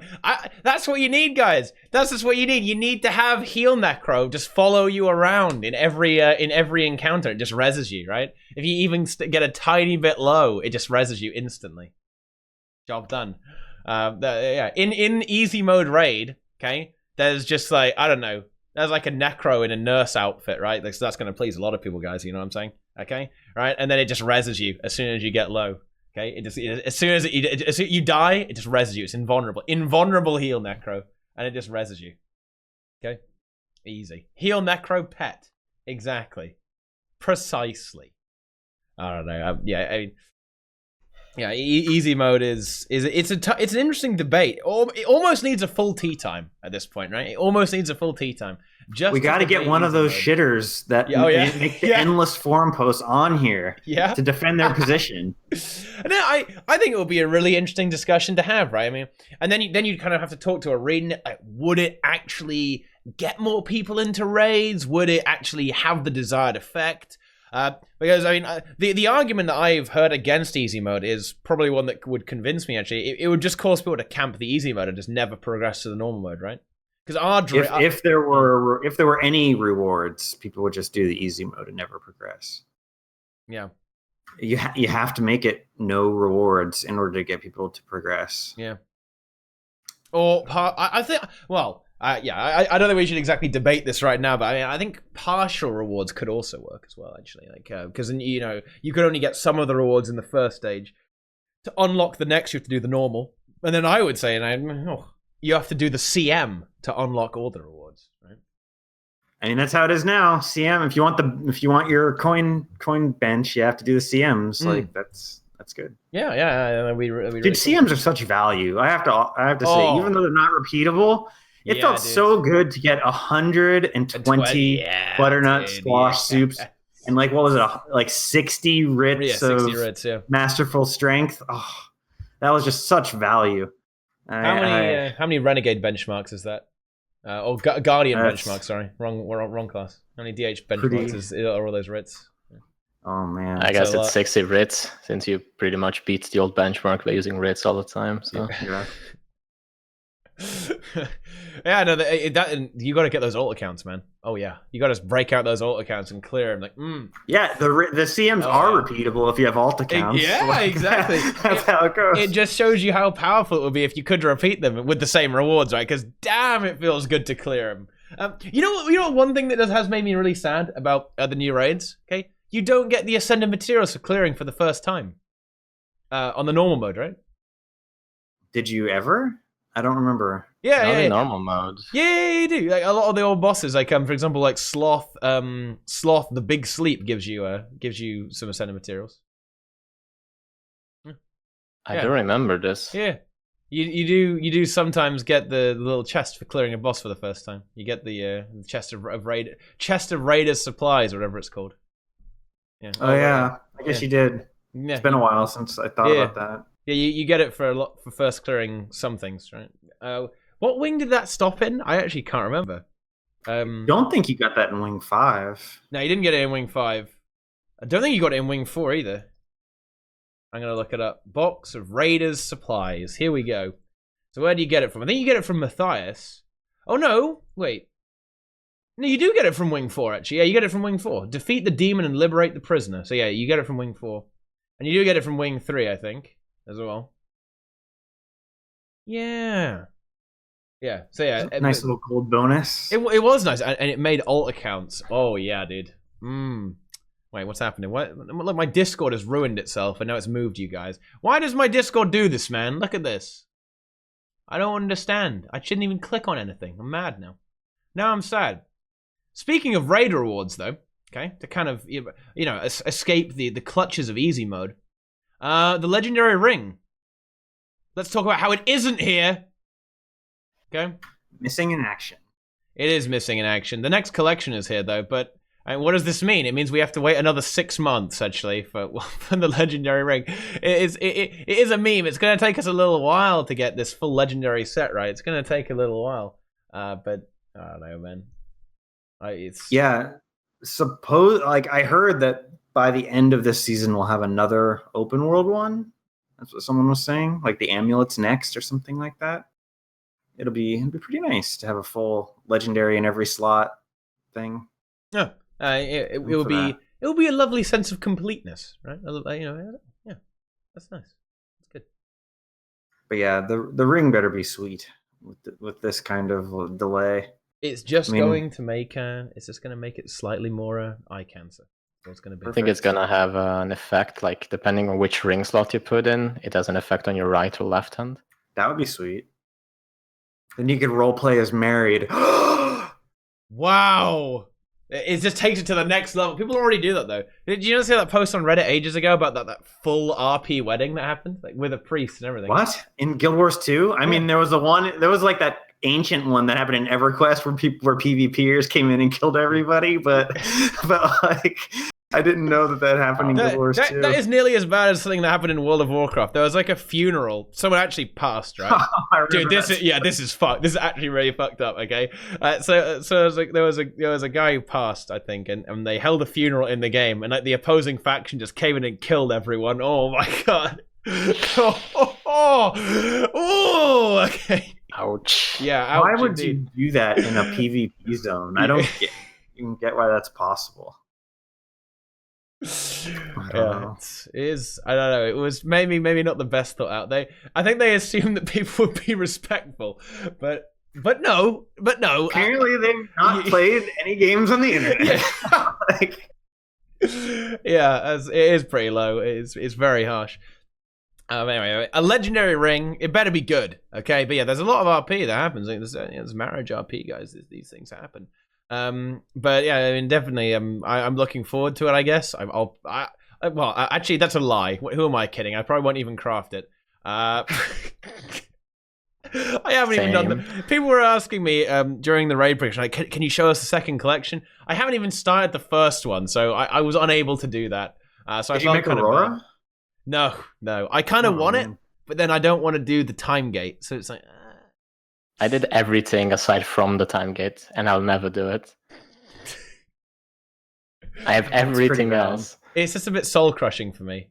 I'm just spoiled by raids. Okay, that's what this is. I'm just spoiled by nice content. You know?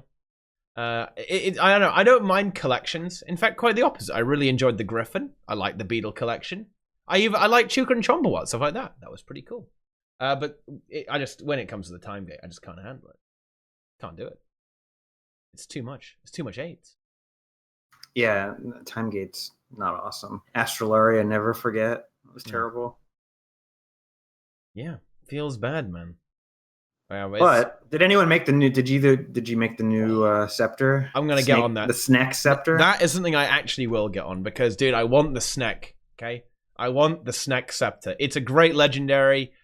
You summon a snake.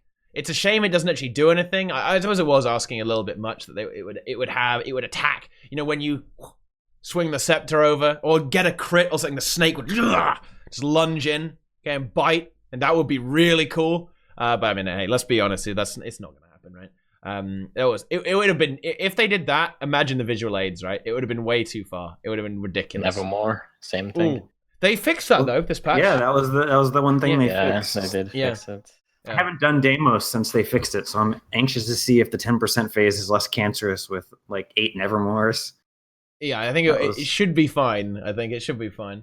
I mean, it would have been nice to have some more snake effects, but I mean, I'm not mad about the lack of snake effects. I still think the legendary is really cool. It looks great. The snake is cool. It follows you around going crazy. Well, there you go. That's what it does. It's a really good legendary, good theme. I think people have been really wanting a scepter that goes with Necro a little bit better, I guess, for a little while, seeing as that's one of the more prominent scepter-wielding classes. And of course, Meteorologicus doesn't really make a lot of sense on a Necro, and this one certainly does. It's kind of aimed at the green color scheme. The scepter is also huge as well, so it's got that going for it, guys. So, if you need to compensate, easy, okay? Make the scepter. Make the scepter, yeah. Make the scepter, and, well, you can say that you've got a big scepter, you know what I'm saying? So you can get that going. And a big snake as well. Like, it works. It's perfect, okay? It's huge, I tell you. Yeah, I think the snake is something I'm definitely looking to craft, actually. Oh, great. Now all I need is a cool necro. Longbow is next. Yeah, guaranteed. I guarantee it. Yeah. They're going to save Greatsword for last. So Longbow is finally next. The longbow is one of the more complained about ones, right? It's like, it's too treey. It's too many trees. But yeah, I mean, longbow. I can't wait till Kudzu is buried on my druid somewhere, never being used, and it's something else. Very good for druid RP, 100%, right? And then it'll be one for warriors probably. Break out that Condi warrior. That's what it's going to be. Please. Delicious is what it's going to be. And then we got to figure out what could they possibly do to top Eternity? I'm sure there's some cool shit, but I just want like maybe the Sir Hothan from POF will be the legendary greatsword with some extra effects. That would be sweet. Yeah, so it's quite a bit better than the regular one-handed Sir Hothan. And yeah, it's not like they wouldn't enable a legendary like that, like a lore legendary, because you can get the Shining Blade, right? Yeah, Shining Blade. Yeah, so that's possible. Although maybe it would ruin the RP, because isn't like Sir Hothan is extremely powerful, right? So you can't. It's not allowed. Maybe they wait for a new episode. Yeah. New episode has some new greatsword, and they're gonna use that. I don't know. Like Britlock dies in the episode, and we get you loot him. Yeah, we loot him. We press F. Press F to get Sir Hothan.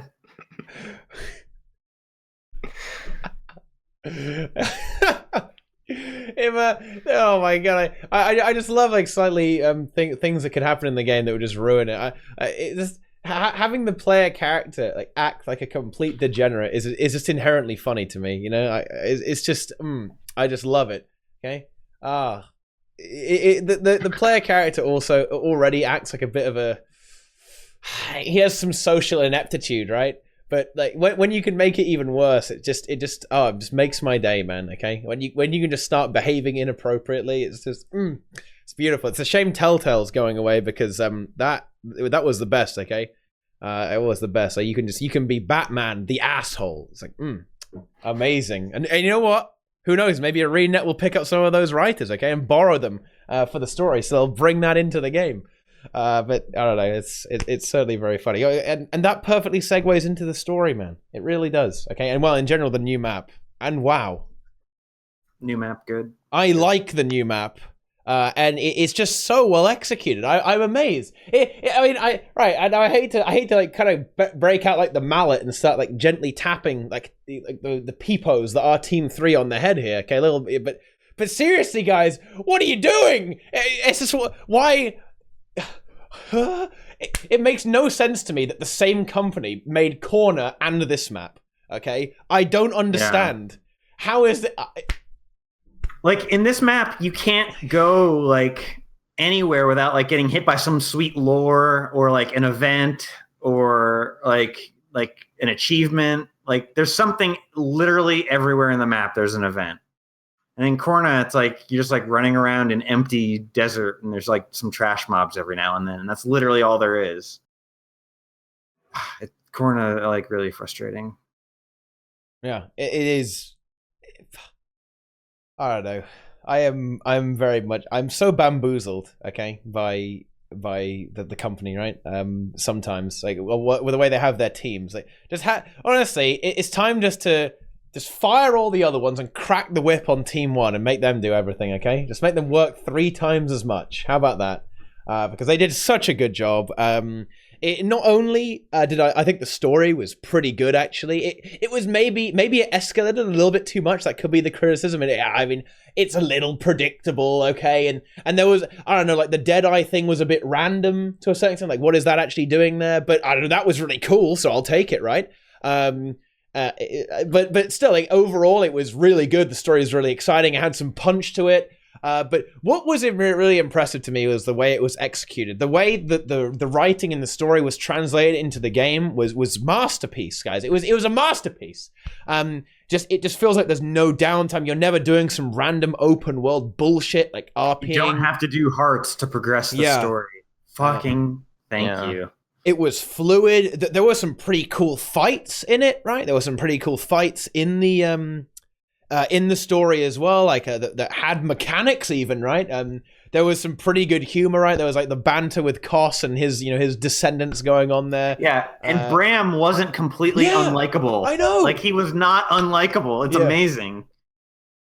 They figured out how to make his character not complete cancer on the story. Yeah, like Graham was he was actually, you have the spider memes, which was kind of funny, right? He's scared of the spiders, and he wasn't an asshole. You have that kind of redemption arc where he's like, "Whoa, I was a massive asshole. I should probably not do that." It was really, really well done. Like all the little weird meme events, right? Where like you go to like the alien mushrooms. The music changes and you start hallucinating, like even the Ritlock fur memes. Like that's just that is like funny, right? Some would say that's a little bit infant. If Brazil was here, he would say it's like for kids, but honestly, I don't know. That was funny. Call me a child. I was amused by some of the element in the story. Yeah, Timey is dying, which is interesting. Spoilers. Yeah, this is the setup for turning her into a golem. I will put money on it. Actually, yes. I think she'll go live in the mists where she doesn't age. Whoa. She becomes Scruffy. Yeah, they put her in Scruff? Yeah, I think so, right? That seems to make sense. Seems an obvious solution. They should put her in Bram's body. Fuck him. That would be great. Yeah. Kind of weird. But the one criticism that I saw someone on Twitter make, and I have to agree with it, is it's annoying that every problem is solved by Asura's inventing something new, like Deus Ex Machina. It's like, oh my god, XYZ is about to happen. Let's what are we gonna do? I don't know. Oh, don't worry. The Asuras will just invent machine ABC to solve the problem. Oh, great, that worked. That's probably the thing they need to like start getting away from, is having every problem solved by Asura technology. I don't know, dude. You're just a rando asshat, so I don't think you can really say anything, right? I mean, who knows what they erased from the story that could have... Something got erased, apparently. They tried anyway. I don't know. They tried. It is noticeable, I think. Yeah, I mean, whatever they erased, it made the story seems pretty good. So either like it made it better, or like the story was like so good that it like didn't hurt it at all. Like, I don't know. They did a good job. I have to give them credit. Yeah, they absolutely did a great job. They really knocked it out the park. I'd be tempted to say it's my favorite episode I've ever seen, actually, and it's certainly when delivered with the map. Very, very impressive, actually, and a lot of content as well, and quite the spectacle as well visually. It really is. With a lot, I mean, it's, maybe I'm a little bit of a nerd here, but I just love how they executed those anomalies on the map, right? Because initially I thought that it was much more simple. It was just like they had this reflective barrier, but inside it's always like that, but it's actually not. Some of the anomalies will actually dynamically spawn in, which is really cool. Actually, I think that's really great, like that they're able to do that. Really impressive, actually. So hats off to the map design team. Really, really love it. Love it. Amazing stuff. Amazing technology. And because the map does really feel like there's a lot to do. You have the tornado, which is kind of a weird meme. We have a proper meta event as well, guys, with an infusion drop as well. So it is a content pack. Can you even sell that infusion, or is it account bound? It is sellable, yeah. It is sellable. Okay. No one's done it yet, because I haven't seen it on the TV. I believe they sold for something like 7 or 8K. Yeah, that's good. I mean, the meta event, like, it's kind of annoying that it has like sort of less rewards than the shitty Shatterer, but like the Blaze Ridge Steps Shatterer, it should have better, in my opinion, but it's good. It's good that it exists, like, considering that Corna, didn't have anything like that, or had like the worst meta event of all time. I don't know. It's good. Yeah. Even if that Shatterer wasn't in that map, I'd still think the map was good. As it was. Yeah, I think that's fair. It's not necessary, right? But I think they really needed to have something like that to kind of sate the player base. People haven't really been clamoring for it, so they were almost forced to do something like that, I suppose. And I don't mind that it mirrors the Shatterer that much. I think that's intentional, right? It's the same monster, so why not? Dragon, yeah. So it's kind of almost like a nice throwback or a nice callback to it. That it has fairly similar mechanics, and I don't know, the fact that it drops something cool and people will definitely farm it. It's going to get farmed a lot, so you can be complete eye cancer. It's good. It's really good that it happens. Yeah. Really, hats off to the team. Hopefully, they can keep it up. It is worrying. Okay, like the now that you point out, like the constant Azura Ex Machina is a bit annoying, I suppose. But I don't know. I guess it's just a running joke at this point. Okay, it's a running joke. If you die, no problem. We turn you into a golem. Okay, easy, simple stuff, guys. You can just upload yourself. And then if the golem dies, which we experienced also in this patch, then he just goes to hell for all eternity. It's yes. Great. Yeah, I'm glad someone noticed that on Reddit, actually. But people thought, oh no, it's so sad. Blish has died. Oh no, like we're really sad. But it's way worse than that, guys. Okay? Let's get this on record on TeaTime. If you go in one of the previous episodes, right, where you're in Amnoon, okay? Blish turns himself off, right? And he basically is in perpetual hell and torment while he's off. And then he does that to himself forever now. So he sacrificed himself and his eternal soul. Yeah, that's not fun. Yeah, that's bad. Okay? Yeah, I wouldn't have done it. That wouldn't have been the choice I made. Yeah? Well, I've been like, all right, Commander, I gotta go. Catch you later. Hold him off. You're the hero. Yeah.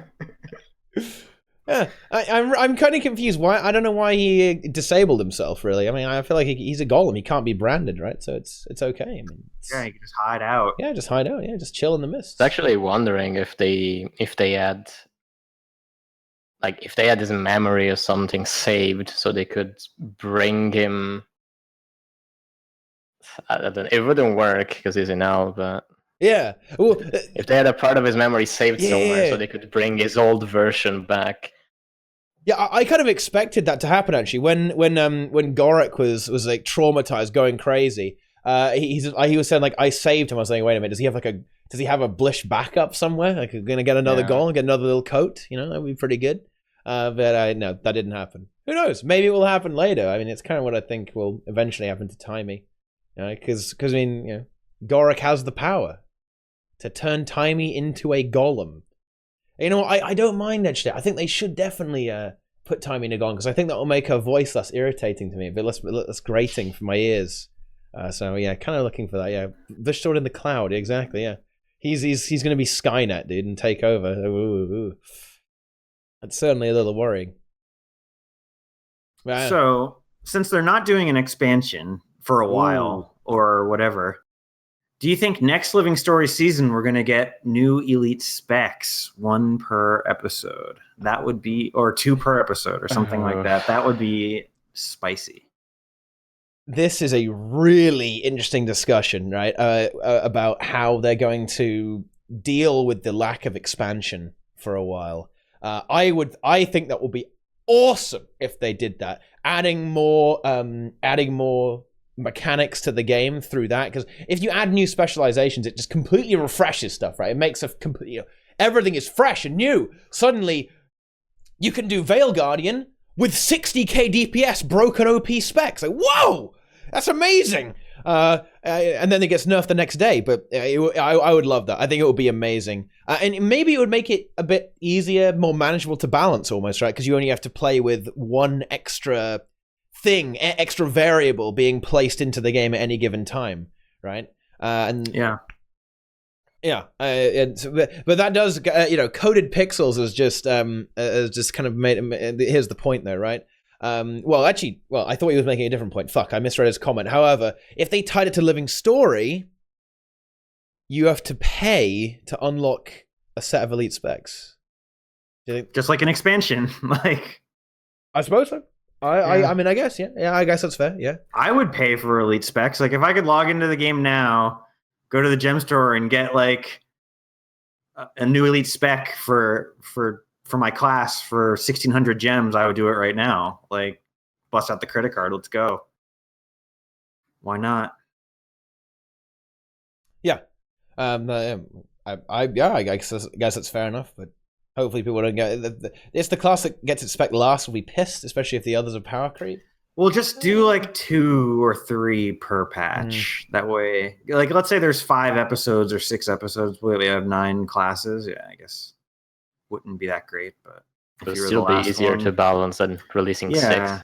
I mean 9. Sorry. Like, especially from a PvP side, like trickling one in every 3 months, like really lets it not get completely out of hand in terms of balance. Yeah. And that would obviously be the way to do it. It may even make it easier to balance, as you say, right? It would, if something is crazy OP, it can be addressed very quickly, right? And say they fix that one, like the first elite specs balance, they bring in the next one, then that has some kind of weird synergy that just completely broken with the previous one. Again, it's easy to address, right? When you're only dealing with one variable at a time, so it may even work out better for them. And the way Guild Wars 2's functions, right, as very episodic, right? It might even work well on that, right? Because it will make the game feel very alive. They're constantly bringing in new stuff, trickling stuff in. It will make it feel, like a living world, right? Like there's this brand new map, and there's someone who can teach you how to be. And it can teach elementalists how to pick up a pistol, right, or something like before. And Ellie looks at a pistol like, how do I do this, right? But then one guy says, look, you just got to pick it up and shoot it, right? And then the Ellie's mind is blown. Okay. I mean, when we go to Cantha next season, there's going to be all sorts of things to learn there. Like, so elite specs, why not? Yeah. Why not? Exactly. And we probably are going to see. Yeah, we are probably going to see another mount. To be fair, guys. People are like, "Oh my god, I don't want to wait 1 year for my elite spec when Rangers are going to get theirs." If there aren't elite specs to the next expansion, everyone's going to be waiting 2 years. I would rather have some trickle in than have to wait 2 years for the next X pack with the same, and then get them all at once. Like, come on, that's the options. It certainly is interesting that it seems like we are going to have an extra season before the next expansion, right? And presumably 6 episodes, right? Which is going to be, what is that, like a year and a half? That's it's 2 to 3 months an episode, so it's going to be 12, 15 months. Before we, sorry, that is bad math right there, boys. Like 12, 18 months kind of meme. Moving into the next expansion, right? And it's interesting that ArenaNet would choose to do this, right? Like, I guess they want to finish the story to a certain extent, right? They want to do a little bit more before they move off to another location, right? To maybe flesh it out a little bit, right? But I kind of felt like the expansions do very well for them as well. In terms from a well, I mean, again, this is not something we can exactly comment on. We don't really know the numbers on this, but business wise and kind of promotion wise, Path of Fire it looked like it did really well, right? Yeah. Like, I made that point, like, if you look at those graphs that people put up of like the quarterly revenues, like every month or every quarter, it's less and less and less. Then an X pack comes and it gets a huge spike, and then it's less and less and less and less. and then an X pack comes and it's a huge spike, and then less and less and less and less. If you don't have an X pack, then it's just less and less and less forever till eventually it bottoms out. Like, I don't know. I don't think that's sustainable. And if it is, why are they doing X packs at all? I think they have to do. I think they have to be working on one. They just didn't want to. They're not going to announce it. Like, so of course they're going to say, well, we're not coming out with an X pack after season 4, because I mean, one, because they're not, but two, like, or if they said, all right, season 4 is going to go right into season 5, and then after season 5 we're going to have an X pack. That would be them essentially announcing the X pack now, which they don't want to do. No, yeah, they want to can't go too crazy on the announcements. Yeah, you don't want to. I mean, we're talking about a company that doesn't announce things till a week before they come out in the game. They're not going to announce an X pack like 2 years ahead of time. Come on.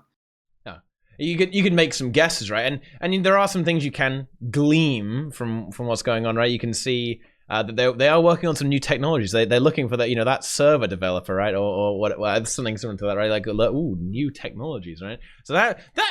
Next generation games, yeah, or whatever they said in that one ad, or the one guy's LinkedIn profile, or something like that. If you think about where we are in Guild Wars 2's lifespan, right, and with a game like this, there's no real. I mean, Guild Wars 1 is still going right.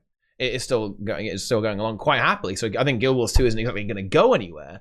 But as ArenaNet, I imagine they are certainly thinking about what's next. Right, because I mean, we're 6 years in at this point in Guild Wars 2, so it's been going a fair time. It's been doing well, been going a fair time. But time marches onwards, right? And people are a bit sick of like buying the fattest hardware, overclocking their CPU 2 FPS. It's good. I mean, at some point there has to be something else after this, right? It probably will end up as some kind of Guild Wars 3 setup in the future at some point, and who knows? They may even be they may even be giving themselves a little bit of extra time on the expansion, and maybe they have a few people assigned, like some of their some of their employees working on, say, stuff for Guild Wars 3, right, or another IP entirely. Or I think it will almost certainly be Guild Wars 3, right? I mean, maybe I'm crazy, but it kind of seems that would be something logical to at least have ideas about, or at least have some planning about, because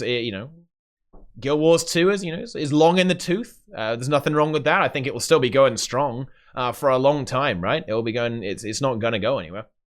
I don't think it will ever die. I mean, Guild Wars 1 still has a pretty strong community. Actually, if you want to go play Guild Wars 1, guys, you absolutely can. There's a lot of people who still enjoy that game very much, and it'll be the same for Guild Wars 2. I'm almost certain. But there will be something coming next. I'm going to digress and talk about Guild Wars 1 for a little bit. Oh, do it. Let's go. I've been having so much fun playing it, but oh my god, the community that's still there are the most annoying people I've ever dealt with. Wait, why? They are like the epitome of know-it-all, like, douchebags who have their little corner of the internet, and God forbid you come in and ask a question that they deem as stupid, or God forbid, like, you don't, like, instantly agree with what they say, or you don't conform to their groupthink. Oh my god, like the Guild Wars 2 or the Guild Wars 1 Discord, you can get some really good information on there, but God forbid you disagree with one of the people that have set themselves up as gurus on there. Oh my god, you just get like flamed and berated, and oh god, they are the absolute worst.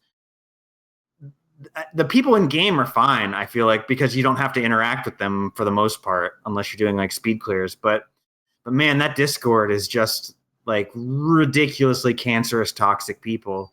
And it's good if you need info and you can just like jump in, ask a question, get your answer and go. But man, if you get into like any sort of discussion or debate with people, they are just so insufferable. It's beyond belief.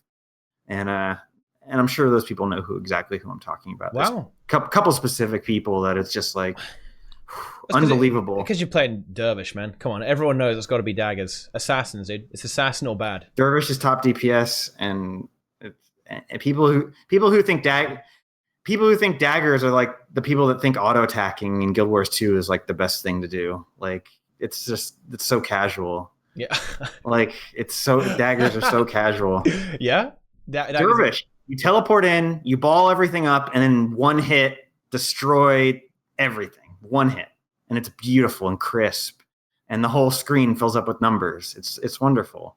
Daggers are like, herder, I'm gonna run into the group of mobs and just 1, 2, 3, 1, 2, 3, 1, 2, 3. That's my rotation. It's really hard, and people complain that it's like hard. Like, and it's like 1, 2, 3.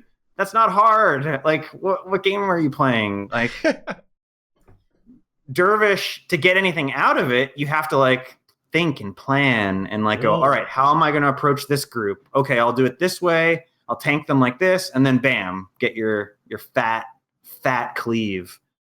But like dagger spam, I guess if like you're like busy eating Cheetos with one hand and you're just like C spacing, okay, then fine, dagger spam's fine. Yeah. What's the hardest rotation in Guild Wars 2? To do perfectly, probably Swordweaver, I would say, is harder than Kandi Hollow. Wow. I haven't looked at the APM, guys, but I'm just going to go ahead and guess. Dude, we need that another Swordweaver is harder because you can't interrupt your autos. Dude, I missed whereas Kandi Hollow, you can interrupt, like whatever, to do whatever you need to do. I feel like Hollow is still more... Like, Ellie is just the same, like, it's always the same thing over and over, but this is so much simpler than past rotations. Yeah, I mean, it's a loop, which is nice, but I think it's easy to fuck it up. Like, I don't know. Like, if you interrupt, like, one auto, it just, like, tanks your DPS, like, really badly. But playing it casually, it's fine. Like, if you don't care about that, Swordweaver is actually easy. But if you want to be benchmark numbers, you have to like super try hard. That's kind of Ellie in a nutshell, right? Like if you fuck up, Fair it'll just enough. ruin you, I suppose. Right. I don't know. I thought staff was way easier and to hit like if you want to like get to like 95% of the benchmark, I thought Staff Weaver was pretty easy to do, but Sword Weaver is a little bit more try hard. Oh, is it? I mean, Subi's all the people are saying it's easy. I want to see their 38K benchmark parse. Go ahead and link it in chat, and we'll see how easy it is. Let's see. Wow. Actually, I only got the benchmark once, and I used Updraft, which is dagger 5 in air at the end instead of grub. It's Subi Maple Story's birthday. Yeah. Happy birthday, Subi. Happy birthday to Subi. Phil's birthday, man, Subi. in the chat, guys. Let's go. And with that birthday, let's redirect back to the theme of expansions and well, the way the content release schedule is going to go. To kind of have a broad overview of that, I definitely think that a more episodic approach can actually work for Guild Wars 2, especially with the way Guild Wars 2 is actually. So especially for Guild Wars 2. But what I think is going to be key, okay, and this is something that gets said a lot, is they mustn't drop the hype ball, right? Okay, and this is something that ArenaNet is they're learning. Okay, I think they're getting better. However, I don't think it's I don't know. I think having the big ball of hype for the expansion, even though PO wasn't as like crazy hype train as Heart of Thorns, right? It is really advantageous, and I don't think promoting stuff like a week before it's actually in the game is really getting value out of how good the content is, right? I get a feeling that how exciting Wing 6 really isn't going to get really represented in outwardly, right? Like to the broader community, right? Like it's really good, right? And there's so much work gone into it. It's brilliant stuff, right? And the story, right? I mean, it was promoted quite well, but honestly, judging by the trailer, I was expecting almost like a filler episode, right? It looked like it was going to be, yes, we're going to do some RP and we're going to go to Sun's Refuge and build ourselves a little house, and we're going to run around and pet Aurene a little bit, and it's going to be great, right? But no, it was actually like dropping massive bombs. It's unusual how it presents, right, to the outside world, outside of the Guild Wars 2 microcosm, right? It's interesting. I don't know. I kind of feel that if they want this to work, that maybe hype it up a little bit more. Maybe we get a bit of that hype train going and make each episode, each patch really exciting and seem like it's going to bring so much to the game, because it actually does. It's not even a meme at this point, right? This sort of thing does bring a huge amount to the game. Like, this patch was massive, honestly. Like, it's a lot of content, really, for just like a 3 month. Well, I mean, a 3 month wait. Even if they started hyping a week earlier than they currently do, it would help a lot. Just because they could just start boiling the hype, and it'll be at full simmer by the time the patch hits. Like, people will be going crazy. Like, 1 week is great because like the trailer hits, everyone gets hyped, and then you get the patch. It's great for players that are already invested in the game, but like you need to get like full fever hype, and you need more time. So just like even another week, just 2 week notice instead of 1 week notice. Also, a lot of people were complaining on Reddit. I saw a lot that they shouldn't post any teasers or trailers on Twitter or like different medias because it's harder to follow and all this stuff. I think that's fine. But I think they should also still post it on YouTube because it's maybe a few hours later or something. Because this way they can still promote their other medias, but more people can reach it because everyone uses YouTube. One thing that's interesting with that is so Magic the Gathering, when they have a new set coming out, they have like every different content creator gets to like preview one card. And then like some stuff they spoil on their Twitter, some stuff they spoil on their YouTube, some stuff they spoil on their website. And they kind of spread it around so that like if you want to know everything, you have to really be engaged with everything. Or you can just go to Reddit and where they sum everything up. But like there is something to be said for like, it's like, well, they only released this on Facebook, they only released this on Twitter. Like, yeah, that kind of is annoying, but it causes you to be more engaged with their whole platform, like everywhere. And I think there'd be value in that if they actually used those platforms more often. Yeah. Like I'm not subbed to their YouTube because I don't post anything relevant on there. Like, like if there was more behind the scenes videos that they posted like once a week, I would probably watch it. I'd probably sub, but I don't know. Yeah, and I don't know. Having that kind of collect up all the little facts, or all the little puzzle pieces is almost like a cool mini game for the players, right? I mean, realistically, like you're gonna have to give me a little bit more to use Facebook. I don't like Facebook. You're never gonna. I'm sorry, I'm not gonna go there. But I know a lot of people do, so that's good for them, right? But yeah, a lot of the stuff they could do with YouTube would be. I don't know, dude. I guess they probably won't do this sort of thing because it might trigger people. But I'd love to see like behind the scenes raid stuff, right? I think it'll be so fascinating actually like, to I would love to see intended strategies, right? For a start, right? What did they have in mind when like for example, like kiting the lava elementals on Kadim, right? What did they have in mind when you do that? Like how did the devs beat their own content, right? I think it'll be so cool. Assuming they did. Of course they did. Yeah, maybe. Yikes. I saw some screenshots leak of easy mode buttons in the testing environment. Maybe they needed to press those a couple times. Yeah, reduce the damage and increase. Just a possibility. Yeah, maybe. But it will be pretty. Well, the Wing 3 preview was like that set the bar, like where they talked about like KC. Designing KC and like some of his mechanics. Like just do that for every wing. Like come on, people would love that.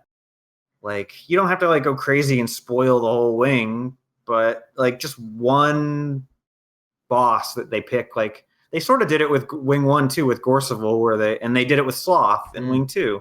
Just like spotlight one thing and show how it was designed and what the concept sketches were. Like there's cool stuff and it builds hype, even if it doesn't like show anything. Yeah. And just to back the devs up, okay, they did actually say, Paul said in my chat during Wing 5 progression that they are able to consistently beat Doom, okay? So, stop being mean, chat, all right? Okay? They did test their own memes, okay? They were able to beat Doom easily. I'm not sure about CM, actually. I don't know. I don't see why not, though. I mean, if you if you know a lot, I guess it's not that bad. But I don't know. I would love to see if wait, ArenaNet did this once, right? But it was with the wrong devs. They sent in like very casual developers who aren't into raiding. They do like they play the game casually. They like the art devs And they wiped the writers. Ken for an hour. Ken is such a bad choice, man. Like, why did they start on Ken? He's horrible. He's gonna wreck you. But yeah, they struggled a little bit. But wouldn't it be cool to see a full team of like the raid devs do a raid? I think that would be amazing. I would watch that. Hell yeah. That would be really, really cool. I don't know. Just interaction with the developers in general would be really cool. If there was almost like a raid AMA stream, right? It would be pretty cool. The raid promotion in LA. Yeah, we talked about this a little earlier. Like when Zomros pops up, it's really, really cool. Triggering people hard. Yeah. Yeah, that sort of thing. A bit of community interaction. I have so many questions I'd love to talk to the raid devs about, and just kind of ideas that to kind of share and see what they think about how the players interact with the game. I think it would be really really exciting, right? It would be good. Yeah, the overlay was weird actually on the raid stream. Actually, that's true. I remember that. It was bizarre actually. But never mind about that. For next wing, every team going for Worlds First needs to have one dev in it. What if the devs just go for Worlds First? Okay, the devs get Worlds First. So yeah, you're trash. Okay, ArenaNet secures Worlds First again, huh? Like, what a surprise! Easy. Yeah, easy Worlds First.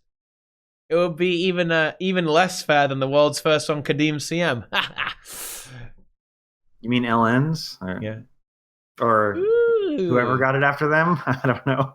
There's controversy trickling down the. Yeah, I think. The World's First for Kadim it's Salt. That's right. Salt World's First. You goddamn right, dude. Easy World's First is what happened there for sure. But yeah, I don't know. It's going to be very interesting to see how this stuff develops. I am prepared for the future. I don't know. This episode makes me happy. I am ready to have my hopes dashed on the rocks like a peepo. Okay, be like bashed onto the ground. Okay, by Team 3. But until then, I will be very excited to see what happens next. I hope the new Fractal is cool as well.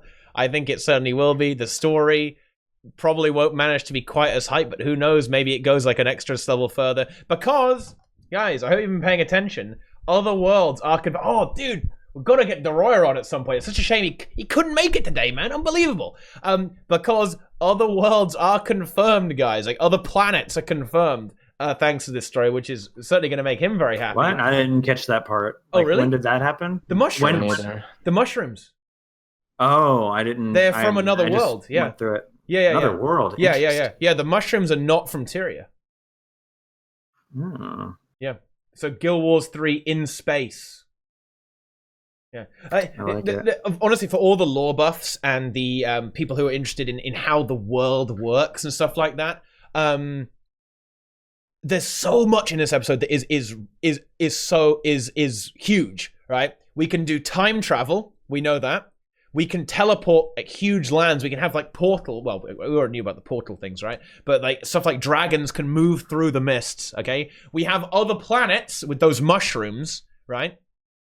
And yeah, it's crazy stuff, right? And we can have like new biomes kind of bleeding through thanks to these weird anomalies that Kralkatorok is creating now. Like everything's kind of merging together, right? And it has some interesting implications for fractals, right? Because in essence, that Char battle. Where it just repeats over and over again is a bit like a fractal. It's like it's of course the obvious comparison would be the Ascalonian one, right? Yeah, same thing. Yeah, it's basically the same thing happening. It just goes round and round and round and round.